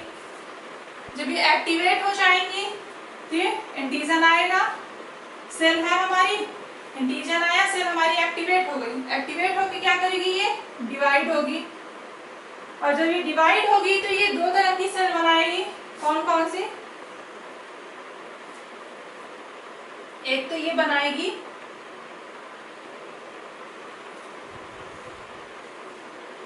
B memory cell, B memory cell. अब यहाँ पे मेमोरी सेल्स का क्या रोल है हम अभी ये भी डिस्कस करेंगे। पहले आप यहाँ पे देख लीजिए कि क्या होगी, डिवाइड होगी, डिफरेंशिएट होगी, और डिफरेंशिएट होगी मेमोरी सेल्स बनाएगी। एक तो ये मेमोरी सेल हो गई, दूसरी कौन सी सेल बनाएगी, दूसरी बनाएगी प्लाज्मा सेल्स, प्लाज्मा सेल्स। ठीक, अब यहाँ पे बी सेल एंटीजन आया, कोई भी बाहरी एंटीजन इंटर किया, बी सेल है यानी कि ये हमारी लिम्फोसाइट सेल है। लिम्फोसाइट सेल हमारी क्या करेगी, एक्टिवेट हो जाएगी। एक्टिवेट होके क्या करेगी, ये तेजी से डिफरेंशिएट होगी। डिफरेंशिएट होके क्या करेगी, दो तरह की सेल बनाएगी, पहली मेमोरी सेल्स, दूसरी क्या होगी, प्लाज्मा सेल्स। प्लाज्मा सेल्स यानी कि प्लाज्मा कोशिका। यहाँ पे प्लाज्मा का पहले रोल देख लेते हैं, प्लाज्मा का क्या रोल है। यहाँ पे ये जो प्लाज्मा सेल्स हैं ये क्या करेंगी, ये एंटीबॉडी का सिक्रीशन करेंगी, एंटीबॉडी का सिक्रीशन करेंगी। एंटीबॉडी क्या होता है, एंटीबॉडी होते हैं इम्यूनोग्लोब्यूलिन मॉलिक्यूल्स यानी कि आईजी मॉलिक्यूल्स। आईजी मॉलिक्यूल्स यानी कि इम्यूनोग्लोब्यूलिन मॉलिक्यूल्स। ये भी कई तरह के होते हैं, जब हम आगे के टॉपिक में जाएंगे तो हम इसे पूरा डिटेल से डिस्कस करेंगे। यहाँ पे केवल आपको इतना जानना है कि एंटीबॉडी क्या होती है, इम्यूनोग्लोब्यूलिन मॉलिक्यूल्स होते हैं, एंटीबॉडी होते हैं, और ये क्या करते हैं, वाई शेप के होते हैं, और ये किससे फाइट करते हैं, ये जाके एंटीजन से फाइट करेंगे। ये कहाँ जाएंगे, एंटीजन से फाइट करेंगे, एंटीजन से फाइट करके इसे डिस्ट्रॉय कर देंगे यानी कि खत्म कर देंगे। तो यहाँ पे क्या हो रहा है, एंटीजन से फाइट करने के लिए कौन आ रहा है, एंटीबॉडी आ रही है। एंटीबॉडी आएंगी, एंटीजन से फाइट करेंगे, डिस्ट्रॉय करेंगी। और एक और इम्पोर्टेंट चीज, जो एंटीबॉडी होती है इनमें ये जो साइट होती है एंटीजन को बाइंड करने के लिए स्पेसिफिक साइट होती है इनमें, ये एंटीजन के लिए स्पेसिफिक होती है। हर एंटीबॉडी हर तरह के एंटीजन को बाइंड नहीं करेगी, स्पेसिफिक एंटीबॉडी स्पेसिफिक एंटीजन को ही बाइंड करेगी। क्लियर? जैसे लॉक होता है हमारा, हम जरूरी नहीं हमारे पास कोई भी चाबी है तो हम कोई भी लॉक खोल लेंगे, ऐसा नहीं होता है। अलग अलग लॉक की चाबी क्या होती है, अलग अलग होती है। सेम एंटीबॉडी होती है एंटीजन के लिए स्पेसिफिक होती है, अलग अलग एंटीजन के लिए ये जिस तरह का एंटीजन आएगा उस तरह की एंटीबॉडीज आएंगी और उसे खत्म करने का काम करेंगी। तो जो हमारी बी सेल एक्टिवेट होगी जब एंटीजन आएगा, एक्टिवेट होकर डिफ्रेंशिएट होगी, डिफ्रेंशिएट होकर मेमोरी सेल बनाएगी, मेमोरी सेल और प्लाज्मा सेल बनाएगी। प्लाज्मा सेल क्या करेगी, ये तुरंत रिएक्ट करेगी, ठीक है, डिफ्रेंशिएट होकर के, डिफ्रेंशिएट होने के बाद प्लाज्मा सेल क्या करेगी, ये तुरंत एंटीबॉडी सिक्रीट करना शुरू कर देगी, एंटीबॉडी बनाना शुरू करेगी। ये एंटीबॉडी क्या करेगी, जा करके एंटीजन से फाइट करेगी, एंटीजन को खत्म कर देगी। क्लियर है? अब यहाँ पे देख लेते हैं मेमोरी सेल का क्या रोल है। मेमोरी सेल, इसके नाम से ही क्लियर है, मेमोरी सेल, यानी कि ये सेल जो है ये अभी फाइट नहीं करेगी, तुरंत फाइट कौन करेगा, प्लाज्मा सेल करेगी एंटीबॉडी बना करके। मेमोरी सेल क्या करेगी, वैक्सीनेशन में क्या होता है, वैक्सीनेशन का जो मोटो होता है वो भी क्या होता है, ये मेमोरी सेल से ही रिलेटेड होता है। क्यों? क्योंकि मेमोरी सेल ये स्टोर हो जाती हैं, एक बार बनी और स्टोर हो गई, और इनका जो नाम है मेमोरी, इनके नाम के अकॉर्डिंग ये काम करती हैं और ये याद रखती हैं कि ये एंटीजन आया है, ठीक है। तो जब फ्यूचर में कभी सेम एंटीजन आएगा, ठीक, सेम एंटीजन जब कभी फ्यूचर में आएगा तो ये याद रखेंगी कि यही एंटीजन पिछली बार आया है, यही एंटीजन इस बार भी आ गया, तो ये क्या करेंगी, तुरंत रिएक्ट करेंगी, एक्टिवेट हो जाएंगी और फिर क्या होगा, प्लाज्मा सेल बनेगी। प्लाज्मा सेल क्या करेगी, एंटीबॉडी सिक्रीट करेगी और एंटीजन को किल करेगी, ठीक है। तो यहाँ पे ये जो प्रोसेस होती है ना, ये धीमे धीमे होती है, मतलब बहुत धीरे धीरे से होती है ये प्रोसेस। तो यही तो होता है वैक्सीनेशन का जो मोटो होता है, वो यही होता है, मेमोरी सेल का फॉर्मेशन। उसमें क्या किया जाता है, एंटीजन को हमारी बॉडी में इंटर करवा दिया जाता है। तो इसीलिए होता है जो कभी कभी जो वैक्सीनेशन के बाद भी फीवर आना, दर्द होना, उसके भी अलग अलग सिम्टम्स होते हैं, अलग अलग जो वैक्सीनेशन होता है। तो उसमें क्या होता है, हमारी मेमोरी सेल बन जाती है, और मेमोरी सेल हमारी जब बन जाती है तो फ्यूचर में जब कभी वो वायरस आया तो हमें पता भी नहीं चलता है, जब वायरस या बैक्टीरिया आता है तो हमें खबर भी नहीं होती है, और वो क्या करता है, हमारी बॉडी क्या करती है, उसे फाइट करके खत्म कर देती है। क्योंकि हमारी जो मेमोरी सेल होती है वो पहले से बनी होती है, पहले से जब बनी होगी यानी कि तैयारी पूरी रहती है, पहले से केवल इनको फाइट करना रहता है। जब पहले से पूरी तैयारी रहती है, केवल फाइट करना होता है, तो ये क्या करती है, तुरंत प्लाज्मा सेल बनाएंगे, प्लाज्मा सेल एंटीबॉडी सिक्रीट करेंगी, एंटीबॉडी सिक्रीट करके क्या होगा, तुरंत खत्म कर दिया जाएगा, ठीक। ये हो गया रोल किसका, हमारे बी सेल्स का, यानी कि बी कोशिका का। तो एग्जाम में एक क्वेश्चन पूछा जाए कि मेमोरी सेल कौन बनाता है, कौन सी सेल्स मेमोरी सेल्स बनाती है, तो लिम्फोसाइट सेल्स बनाती है मेमोरी सेल। एक ग्रेन्युलोसाइट में लिम्फोसाइट सेल, अकड़िका में जो कोशिका होती है, तो अकड़िका में कोशिका के अंतर्गत जो लिम्फोसाइट सेल्स होती हैं, लिम्फोसाइट सेल्स बनाती है मेमोरी सेल। बी सेल जो होती है ये बी मेमोरी सेल बनाती है, और कौन सी सेल बनाती है, प्लाज्मा सेल बनाती है डिवाइड होकर के। प्लाज्मा सेल को नेवी सेल भी कहा जाता है, नेवी सेल्स भी कहा जाता है, नेवी कोशिका। प्लाज्मा सेल्स को नेवी सेल्स भी कहा जाता है। प्लाज्मा सेल्स को नेवी सेल्स इसलिए कहा जाता है क्योंकि ये क्या करती है, तुरंत फटाफट एक्टिव होकर एंटीबॉडी फाइट करती है, पूरा फाइट करने का काम करती है, फटाफट एंटीबॉडी सिक्रीट करेंगी, एंटीजन से फाइट करेगा। तो इनके काम के आधार पर प्लाज्मा सेल्स को नेवी सेल्स भी कहा जाता है। क्लियर है? तो ये काम हो गया हमारा बी सेल्स का। अब हम देख लेते हैं हमारी टी सेल्स क्या काम करती हैं। हमारी जो टी लिम्फोसाइट होती है वो किस तरह से काम करती है।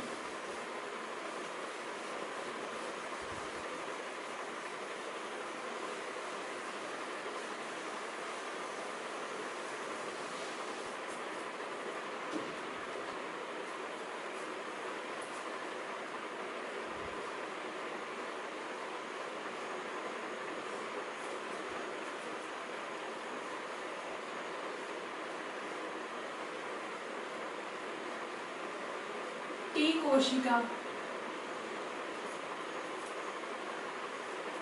ठीक है। अब हम पढ़ेंगे टी कोशिका के बारे में।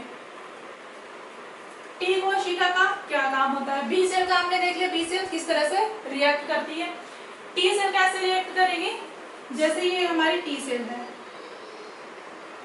टी सेल है, इनकी सरफेस पे रिसेप्टर पाए जाते हैं। रिसेप्टर यानी कि जो एंटीजन को रिकॉग्नाइज करने का काम करते हैं, उसको रिसीव करते हैं एंटीजन के पार्टिकल्स को या एंटीजन को।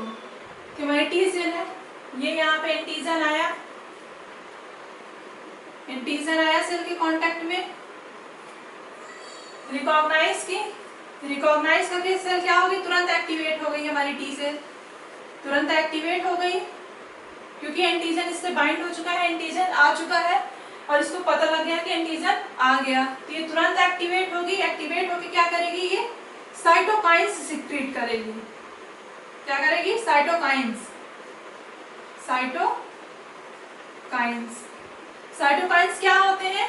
ये केमिकल सब्सटेंस होते हैं या ऐसे मॉलिक्यूल्स होते हैं जो जा करके अगली सेल को स्टिमुलेट करते हैं या उसको एक्टिवेट करने का काम करते हैं। साइटोकाइंस केमिकल सब्सटेंस होते हैं या रासायनिक, ऐसे रासायनिक पदार्थ होते हैं, रासायनिक कण होते हैं जो कि अगली सेल को एक्टिवेट करने का, उसको क्रियान्वित करने का काम करते हैं। तो ये क्या करेगा? एंटीजन आएगा, टी सेल क्या होगी? एक्टिवेट होगी, एक्टिवेट होकर किस क्या सिक्रेट करेगी? साइटोकाइन सिक्रेट करेगी। अब ये साइटोकाइन क्या करेंगे? जाकर के सेल को, साइटोकाइन एक्टिवेट हो जाएगी तो ये सेल जाएगी, तो अगली सेल जो होगी, अगली सेल को एक्टिवेट कर देंगे और ये सेल क्या करेगी? उस साइट पे पहुंचेगी जहां पे एंटीजन है और वहां पे जा करके एंटीजन से बाइंड हो करके उसे डिस्ट्रॉय कर देगी, खत्म कर देगी, एंटीजन को डिस्ट्रॉय कर देगी, डिस्ट्रॉय कर देगी। ठीक है, एक तो ये हो गया। दूसरा क्या होगा? ये सेल कभी कभी क्या होगा, होता है, कभी कभी क्या होता है कि ये जो सेल होती है हमारी टीसी सेल, यहाँ पे मैं बता दूं आपको कि जो टी सेल होती है ये भी 3 तरह की होती हैं, टीएच सेल, टीसी सेल और सीटीएल। बी 2 तरह की थी, सॉरी बी हमारी 2 तरह की सेल बना रही थी, प्लाज्मा सेल और मेमोरी सेल बना रही थी बी सेल्स। और जो टी सेल्स होती हैं ये कितने तरह की होती हैं? ये हमारी 3 तरह की होती हैं, टी सेल, टीसी सेल और सीटीएल। टी ये क्या होती है? हेल्पर होती है, हेल्पर होती है, एच फॉर हेल्पर। तो टीएच सेल जो होती है हेल्पर होती है, इनका जो नाम है हेल्पर नाम ही है, यानी कि मदद करने का काम करती है। सी टी किसके लिए है? Cytotoxin, cytotoxin. ठीक, साइटोटॉक्सिन यानी कि साइटोटॉक्सिक रिलीज करते हैं ये। सीटीएल क्या होता है? Cytotoxic, toxic T lymphocyte, T lymphocytes, cytotoxic T lymphocytes होते हैं सीटीएल से। तो हमारी ये जो टी सेल्स होती हैं ये 3 तरह की होती हैं। तो यहाँ पे ध्यान सुनिएगा, यहाँ पे जो रिस्पॉन्स इनका हम बता रहे हैं, इसका रिस्पॉन्स समझना ये सबसे इम्पोर्टेंट है। तो क्या होता है? जब एंटीजन आता है तो रिकॉग्नाइज किया, रिकॉग्नाइज कौन करेगा? टीएच। ये कौन सी सेल हो गई हमारी? टीएच, यानी कि हेल्पर सेल हो गई।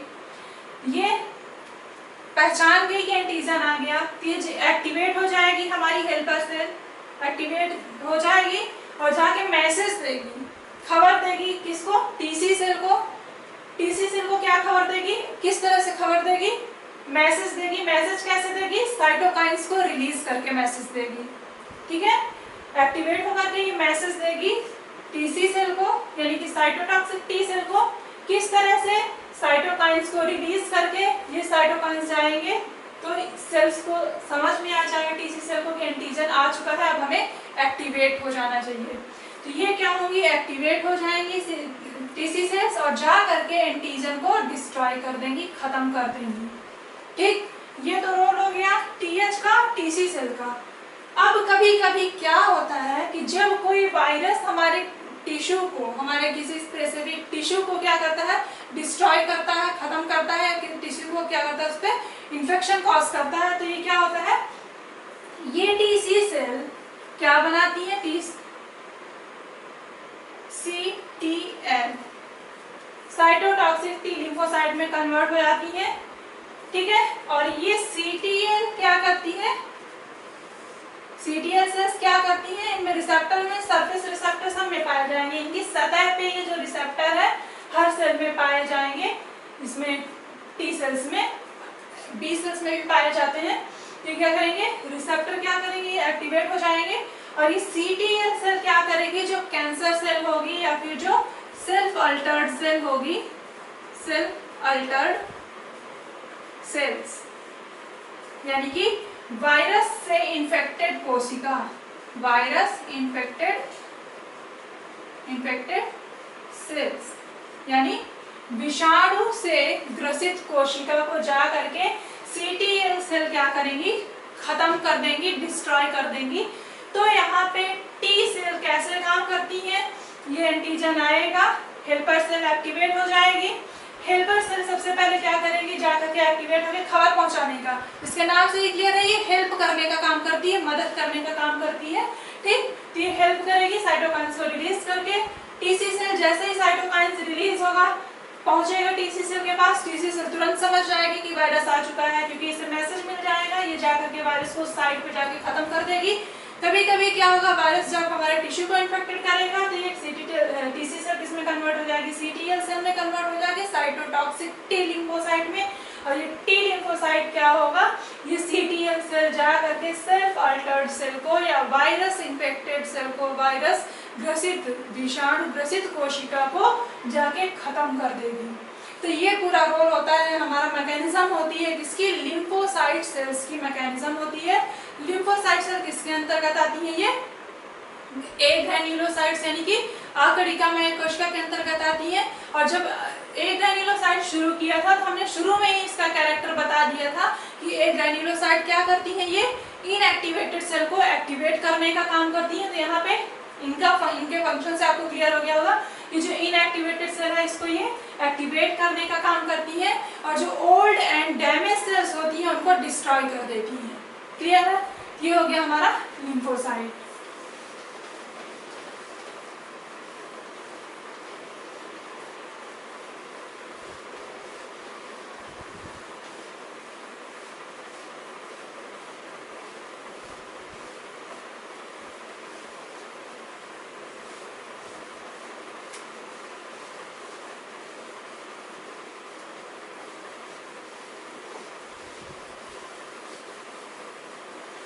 अब हम देख लेते हैं WBC से होने वाली डिजीज। WBC से कौन कौन सी डिजीज होती है।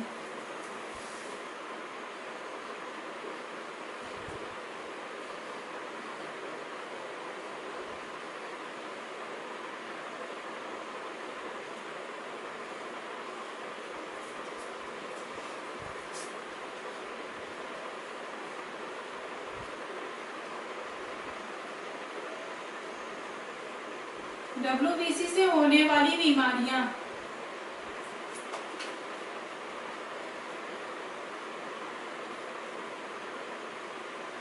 कौन कौन सी बीमारियां होती हैं WBC से।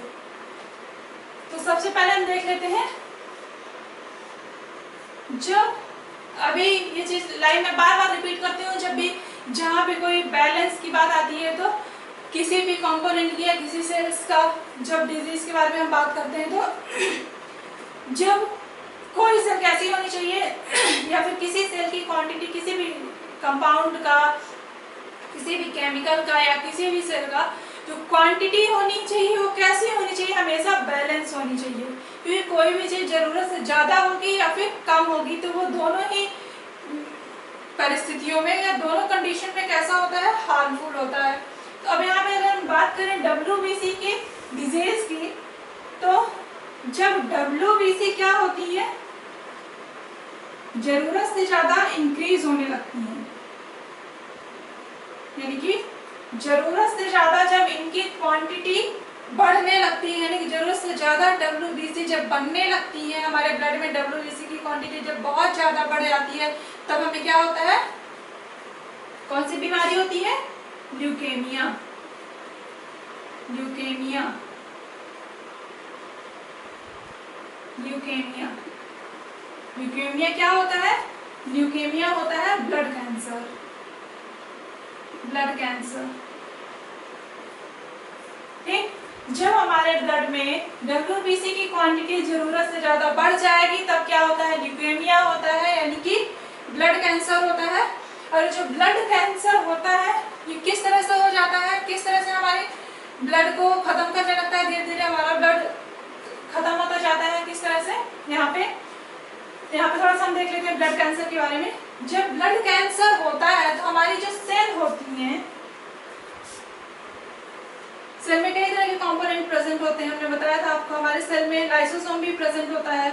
ठीक, तो जब WBC जरूरत से ज्यादा बढ़ जाती है तो WBC बढ़ी, यानी कि ज्यादा नंबर में WBC बनने लगी, हमारे ब्लड में सबसे ज्यादा WBC हो गई। जब इनका क्वांटिटी बहुत ज्यादा बढ़ जाएगा, सेल बहुत ज्यादा एक्टिवेट हो जाएगी। जब सेल बहुत ज्यादा एक्टिवेट हो जाएगी ब्लड कैंसर की कंडीशन में, तो जो सेल के अंदर कंपोनेंट, जितने भी कंपोनेंट हैं सब क्या होंगे? वो और भी तेजी से एक्टिवेट हो जाएंगे। जब सारे कंपोनेंट एक्टिवेट हो जाएंगे तो उनमें से एक कंपोनेंट होता है, कौन सा? लाइसोसोम। लाइसोसोम ये सबसे ज्यादा एक्टिवेट हो जाता है। लाइसोसोम जो होता है सबसे ज्यादा एक्टिवेट हो जाता है। जब ब्लड कैंसर होता है तो WBC ज्यादा क्वांटिटी में बनती है, जब ज्यादा क्वांटिटी में बनती है तो सेल के अंदर के कंपोनेंट बहुत तेजी से बहुत ज्यादा एक्टिवेट हो जाते हैं। जब ज्यादा एक्टिवेट हो जाते हैं तो हमारे सेल के अंदर का जो एक कंपोनेंट है लाइसोसोम, ये सबसे ज्यादा एक्टिवेट हो जाता है। तो एग्जाम में पूछा जाए सेल जब ब्लड कैंसर में, ल्यूकेमिया में हमारे सेल का सबसे ज्यादा कौन सा कंपोनेंट एक्टिवेट हो जाता है, तो कौन सा? लाइसोसोम। क्लियर है? लाइसोसोम। और जब लाइसोसोम एक्टिवेट है, जनरली सी बात है कि एक्टिवेट है यानी कि तेजी से क्या करेंगे? काम करेंगे। और लाइसोसोम का काम क्या होता है? हाइड्रोलाइटिक एंजाइम बनाना। हाइड्रोलाइटिक एंजाइम बनाना। हाइड्रोलाइटिक एंजाइम यानी कि लाइसिस कराने वाले एंजाइम बनाना। क्यों? क्योंकि इसके अंदर का जो pH होता है कितना होता है? 4 से लेके 5 तक होता है, इसका pH होता है। यानी कि सीधी सी बात है, यहाँ पे क्लियर है कि इनका नेचर कैसा होता है? एसिडिक होता है। और एसिडिक नेचर में कोई भी एंटीजन सरवाइव नहीं कर सकता है, वो डिस्ट्रॉय कर देगा, इसकी लाइसिस हो जाएगी। तो क्या होगा? जब ये लाइसोसोम बहुत ज्यादा एक्टिवेट हो जाएगा, बहुत ज्यादा एक्टिवेटेड फॉर्म में रहेगा, तो इसके अंदर के जो हाइड्रोलाइटिक एंजाइम है ये क्या करेंगे? ये बहुत तेजी से एंजाइम बनाने लगेगी। कौन? लाइसोसोम से बहुत तेजी से एंजाइम बनेगी। जब एंजाइम बनेगी, बहुत ज्यादा तेजी से एंजाइम बनने लगेंगे, तो क्या होगा? एक कंडीशन ऐसी आएगी जब पे बहुत ज्यादा प्रेशर बढ़ जाएगा, क्योंकि बहुत ज्यादा एंजाइम बनने लगेंगे। तो ये सेल क्या होगी? ये जो लाइसोसोम की सेल है, ये सेल क्या होगी? फट जाएगी। सेल फट जाएगी, लाइसोसोम की सेल फट जाएगी और जितने भी एंजाइम है सब बाहर आ जाएंगे। जब ये एंजाइम बाहर आएंगे तो क्या करेंगे? ये बाकी की सेल को डिस्ट्रॉय करना शुरू कर देंगे, खत्म करना शुरू कर देंगे, खाना शुरू कर देंगे, क्योंकि इनका नेचर ही होता है लाइसिस करने का, क्योंकि ये हाइड्रोलाइटिक एंजाइम होते हैं।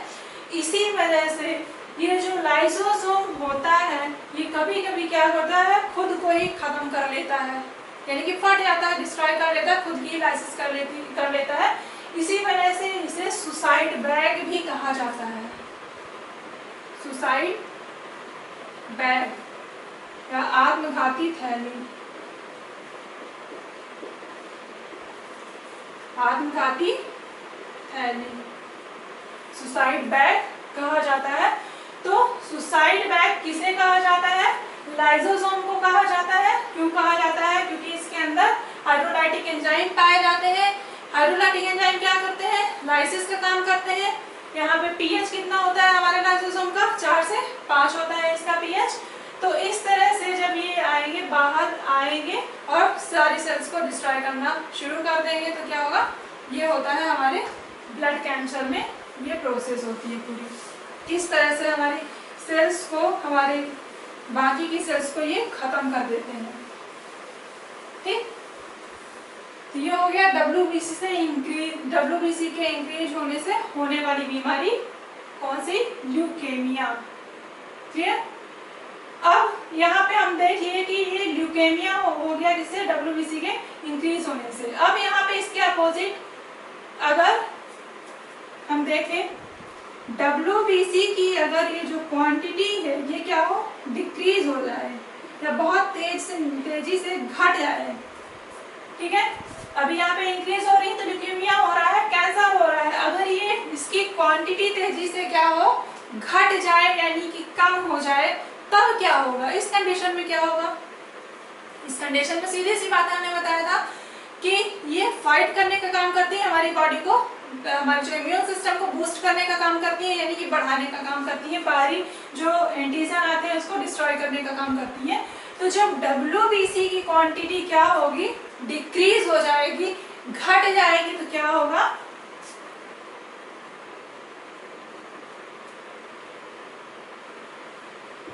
ल्यूकोपेनिया।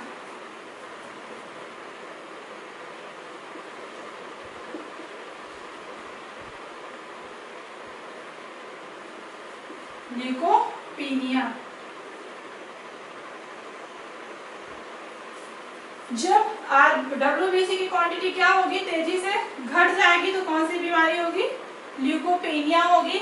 सीधी सी बात है, WBC हमारा इम्यून सिस्टम को बूस्ट करता है, इम्यून सिस्टम को बढ़ाता है। तो अगर WBC क्या होगा, WBC डिक्रीज हो जाएगा तो ल्यूकोपेनिया होगा, यानी कि कई तरह की डिजीज के लिए हमारी बॉडी ससेप्टिबल हो जाएगी, कई तरह की डिजीज हमारी बॉडी में आसानी से हो जाएंगी। हमारी बॉडी डिजीज से फाइट नहीं कर पाएगी, या कोई भी एंटीजन होगा उससे फाइट नहीं कर पाएगी, या जो हमारी बॉडी फाइट नहीं कर पाएगी तो क्या होगा, हमें डिजीज हो जाएगी।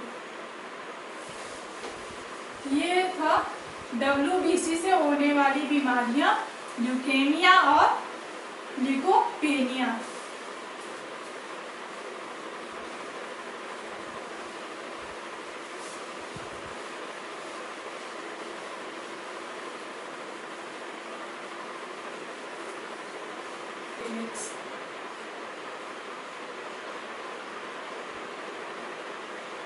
प्लेटलेट्स, प्लेटलेट्स को हिंदी में बोलते हैं विमाणु।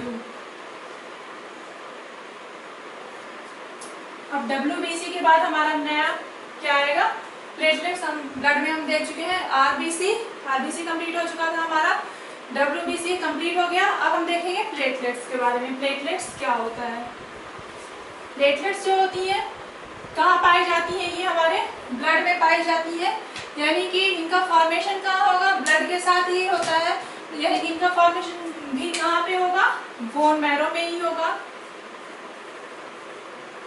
बोन मैरो, अस्थि मज्जा, इनका फॉर्मेशन भी कहाँ पे होगा, अस्थि मज्जा में होगा, यानी कि बोन मैरो में होगा इनका फॉर्मेशन प्लेटलेट्स का। अब हम बात करें अगर इनकी लाइफ की, तो इनका लाइफ स्पैन जो होता है ये कितने दिन का होता है,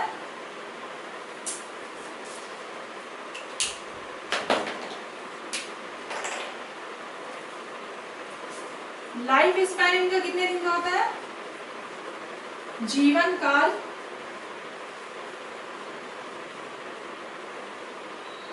इनका जीवन काल जो होता है 8 से 10 दिन का, 8 to 10 days, 8 से 10 दिन का। क्लियर, 8 से 10 दिन होता है प्लेटलेट्स का जीवन काल, यानी कि 8 से 10 दिन तक ये जीवित रहती है। अब देखेंगे इनकी क्वांटिटी कितनी होती है मेल और फीमेल में, मेल फीमेल, मेल और फीमेल में दोनों में इनकी जो क्वांटिटी होती है लगभग 4.5 से 5.5 पर 100 ml HB हीमोग्लोबिन में कितनी पाई जाती है, 4.5 से 5.5 लीटर पाई जाती है, इसमें 100 ml HB में। ठीक, काम क्या होता है, इनका फंक्शन क्या होता है, इनका काम होता है प्लेटलेट्स का क्लॉटिंग का काम होता है, यानी कि थक्का जमाने का काम होता है, ये थक्का जमाने का काम करती है। फंक्शन क्या होता है, कार्य क्या होता है इनका, क्लॉटिंग, यानी कि थक्का जमाने का कार्य करती है। थक्का जमाने का कार्य करती हैं कौन? प्लेटलेट्स। तो ये हो गया प्लेटलेट का काम। प्लेटलेट्स किस तरह से काम करती हैं, क्या क्या काम करती हैं, ठीक है। इनका रोल होता है थक्का जमाने का, क्लॉटिंग का। अब हम यहाँ पे अगर देख लें तो हमने जब ब्लड शुरू किया था तो बताया था कि ब्लड की क्लॉटिंग के लिए क्या होती है, प्रोटीन होती है। 5 तरह की प्रोटीन होती है, प्रेजेंट होती है, जो कि क्लॉटिंग में काम आती है। तो ये प्लेटलेट्स भी हमारा क्या कर रहे हैं, ये क्लॉटिंग में रोल प्ले कर रहे हैं। और क्लॉटिंग के लिए कौन कौन से फैक्टर होने चाहिए, कौन कौन से क्लॉटिंग फैक्टर होते हैं? थक्का जमाने वाले कारक, थक्का जमाने वाले कारक, क्लॉटिंग फैक्टर। सबसे पहले हमारी बॉडी में या ब्लड में क्या होना चाहिए? कैल्शियम। कैल्शियम क्या है? मिनरल। ये जो मिनरल होते हैं, मैं यहाँ पे बता दूं आपको, मिनरल जो होते हैं इनकी जो हमारी बॉडी में जरूरत होती है बहुत स्मॉल क्वांटिटी में जरूरत होती है, बहुत छोटी सी मात्रा होती है, यानी कि बहुत सी सूक्ष्म क्वांटिटी में इनकी जरूरत होती है, बहुत सूक्ष्म मात्रा में, लेकिन इनका उपस्थित होना जरूरी होता है। क्योंकि अगर मिनरल्स नहीं पाए जाएंगे तो हमारी बॉडी में जो रिएक्शंस होती हैं तो वो रिएक्शंस नहीं होंगी। कोई भी प्रोसेस जो हमारी बॉडी में जो होती है वो प्रोसेस अफेक्ट होगी। भले क्वांटिटी कम है लेकिन इनकी प्रेजेंस क्या है, ये बहुत इंपॉर्टेंट है किसी भी रिएक्शन के, किसी भी प्रोसेस के कंप्लीट होने के लिए। तो थक्का जमाने के लिए क्या चाहिए हमें? सबसे पहले बॉडी में हमारे क्या होना चाहिए? कैल्शियम होना चाहिए। कैल्शियम क्या है? ये मिनरल है। दूसरा विटामिन होना चाहिए। विटामिन कौन सा? विटामिन के, सबने सुना होगा विटामिन के। विटामिन के पाया किस में जाता है? जैसे जो हरी मिर्च हो गई, तीखी मिर्च जो होती है, हरी मिर्च में हमारे विटामिन के पाया जाता है। तो ये भी क्या होता है, ये ब्लड को जमाने में, थक्का जमाने में मदद करता है। तो पहला तो कैल्शियम होना चाहिए क्लॉटिंग फैक्टर, दूसरा क्या होना चाहिए? विटामिन के होना चाहिए, तीसरा क्या होना चाहिए? प्रोटीन होनी चाहिए, प्रोटीन्स होनी चाहिए। प्रोटीन्स में हमने डिस्कस किया था, जब हमने क्या बताया था, जब ब्लड के बारे में हमने बताया था तो उसमें बताया था 5 तरह की प्रोटीन होती हैं। कौन कौन सी? Thrombin, prothrombin,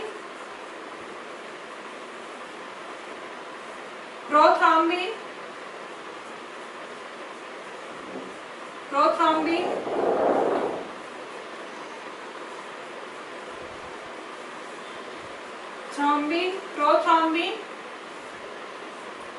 fibrin,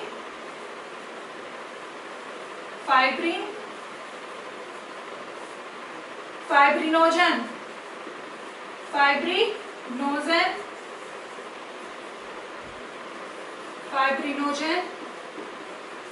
and globulin. हमारी लास्ट प्रोटीन कौन सी है? ग्लोब्यूलिन।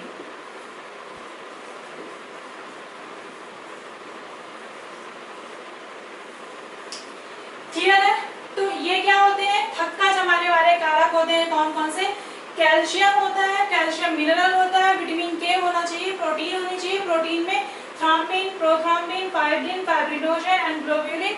इसमें हमने बताया था सबसे इंपॉर्टेंट कौन सी होती है? फाइब्रिनोजन जो होती है ये सबसे इंपॉर्टेंट होती है। अगर फाइब्रिनोजन प्रोटीन नहीं होगी तो हमारा ब्लड क्लॉट नहीं होगा। फाइब्रिनोजन जो होती है ये सबसे इंपॉर्टेंट प्रोटीन होती है, सबसे इंपॉर्टेंट होती है किसके लिए? क्लॉटिंग के लिए। ये तो हो गए क्लॉटिंग फैक्टर, यानी कि खून को जमाने वाले कारक हो गए। अच्छा, हमारी बॉडी में भी हमने डिस्कस किया था इसके पहले जो हमने, तो उसमें क्या होता था? हिपैरिन जो होता है, हिपैरिन एंटी क्लॉटिंग फैक्टर होता है, यानी कि हमारे बॉडी के अंदर ये ब्लड ना जम जाए, हमारी बॉडी के अंदर ये क्लॉटिंग ना हो, इसके लिए क्या होता है? हमारी बॉडी में हिपैरिन पाया जाता है। हिपैरिन क्या होता है? ये एंटी क्लॉटिंग फैक्टर होता है। हिपैरिन क्या होता है? हिपैरिन एंटी क्लॉटिंग फैक्टर होता है। एंटी क्लॉटिंग यानी कि क्लॉटिंग को रोकता है, हमारे ब्लड को पतला करता है, थिन करता है। हिपैरिन बनता कहाँ पे है? हिपैरिन बनता है हमारे लीवर में। कहाँ पे बनता है? हमारे लीवर में बनता है, यानी कि यकृत ये क्या होता है, एंटी क्लॉटिंग फैक्टर होता है, यानी क्लॉटिंग से प्रिवेंट करता है, हमारी बॉडी के अंदर ही ब्लड ना जम जाए, इससे हमें बचाता है। कौन? हिपैरिन। हिपैरिन की वजह से हमारा ब्लड जो होता है वो पतला होता है और रन करता रहता है वेसल्स में। हिपैरिन बनता कहाँ है? ये लीवर में बनता है। अच्छा, जो कई सारे लोग होते हैं जिनकी बॉडी में क्या होता है, हिपैरिन की मात्रा अगर कम होगी तो उनका खून क्या होता है, गाढ़ा हो जाता है। जब ब्लड गाढ़ा होगा तो क्लॉटिंग के चांसेस बढ़ जाते हैं। तो क्या किया जाता है, हमें आर्टिफिशियल हिपैरिन दिया जाता है। क्या दिया जाता है हमें? आर्टिफिशियल हिपैरिन दिया जाता है।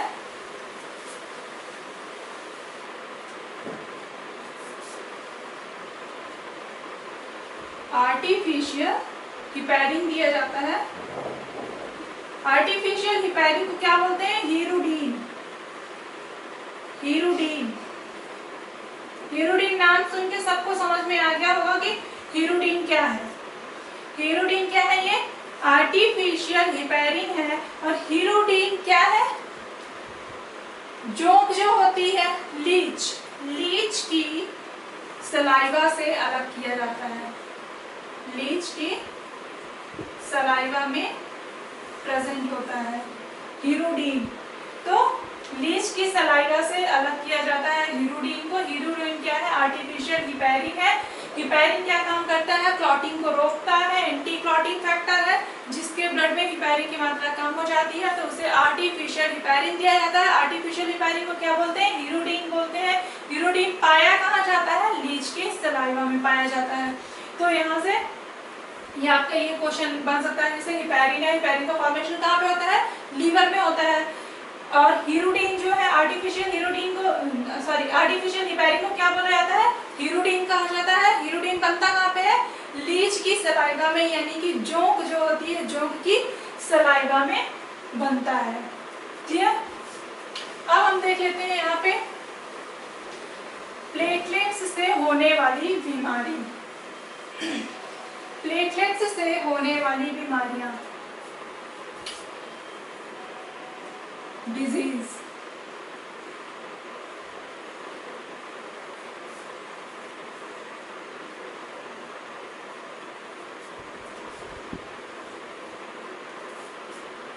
प्लेटलेट्स की, अगर हमारी बॉडी में प्लेटलेट्स की कमी हो जाए, प्लेटलेट्स घट जाए तो क्या होगा? इसका तो सीधी सी बात है, हमारी बॉडी में क्लॉटिंग नहीं होगी।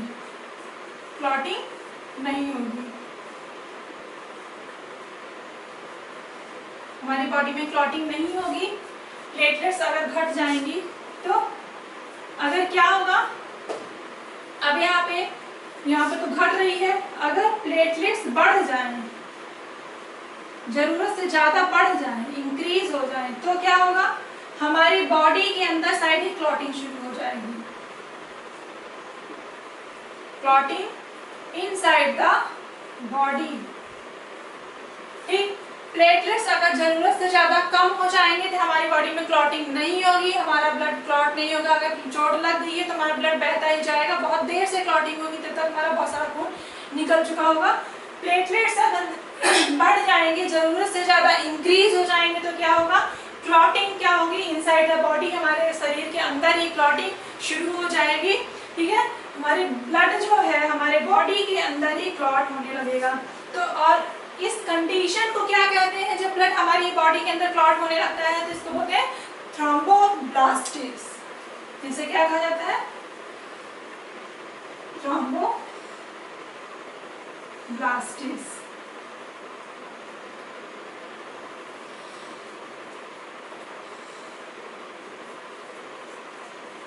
थ्रोम्बोब्लास्टिस।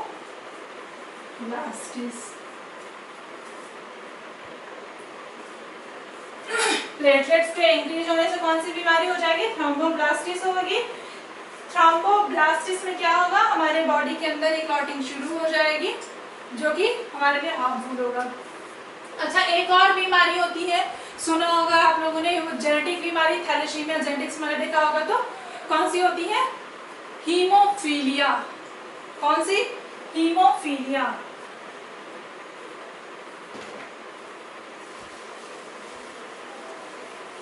यहाँ पे थोड़ा सा मैं बता दे रही हूँ हीमोफीलिया के बारे में। बाकी जब हम जेनेटिक्स पढ़ेंगे, जेनेटिक्स वाले चैप्टर में जाएंगे तो हम और डिटेल से पढ़ेंगे। यहाँ पे हीमोफीलिया,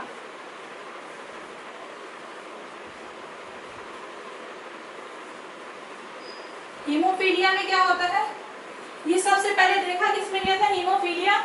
हीमोफीलिया ये जो बीमारी हुई है सबसे पहले जो रानी विक्टोरिया थी उनमें देखा गया था, उनमें पाई गई थी ये बीमारी। इसीलिए इस बीमारी को क्या कहा जाता है, रॉयल डिजीज भी कहा जाता है, रॉयल डिजीज।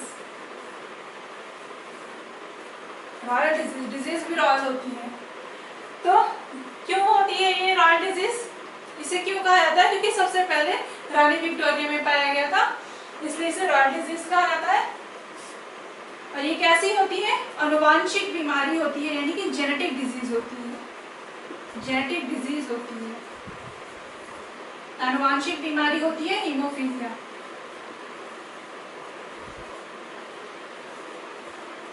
इस बीमारी में क्या होता है, इस बीमारी में बॉडी में प्लेटलेट्स जो होते हैं बनते ही नहीं है, ठीक है, यानी कि जो जीन हमारे प्लेटलेट्स बनाने के लिए रिस्पॉन्सिबल होता है वो जीन नहीं पाया जाता है, जिससे जो हीमोफीलिया का जो पेशेंट होगा उसकी बॉडी में प्लेटलेट्स का जो फॉर्मेशन है, प्लेटलेट्स का फॉर्मेशन नहीं होगा।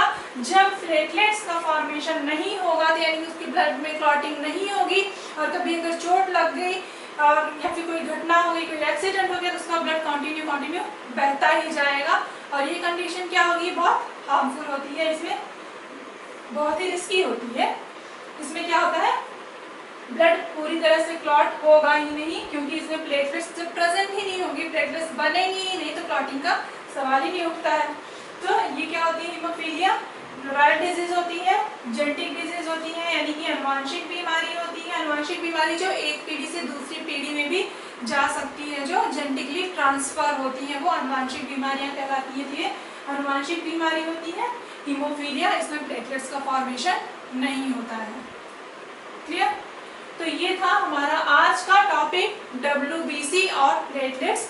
अब हमारे यहाँ पे क्या ब्लड वाला हमारा जो टॉपिक है वो कंप्लीट हो चुका है, ब्लड पूरी तरह से। तो आप एक बार ब्लड का जो पार्ट फर्स्ट है, पार्ट सेकंड, पार्ट थर्ड, तीनों पार्ट को एक बार अच्छी तरह से देख लें, जिससे आपका कॉन्सेप्ट पूरी तरह से क्लियर हो जाएगा। अगर टॉपिक से रिलेटेड कोई प्रॉब्लम होती है तो आप हमें कमेंट सेक्शन में कमेंट करके बता सकते हैं, ठीक है। और जो लोग हमारे चैनल पर नए हैं, हमारे चैनल को लाइक करें, हमारे वीडियोस को लाइक करें, चैनल को सब्सक्राइब करें, जिससे हमारे आने वाले वीडियोस की अपडेट आपको मिलती है। Thank you.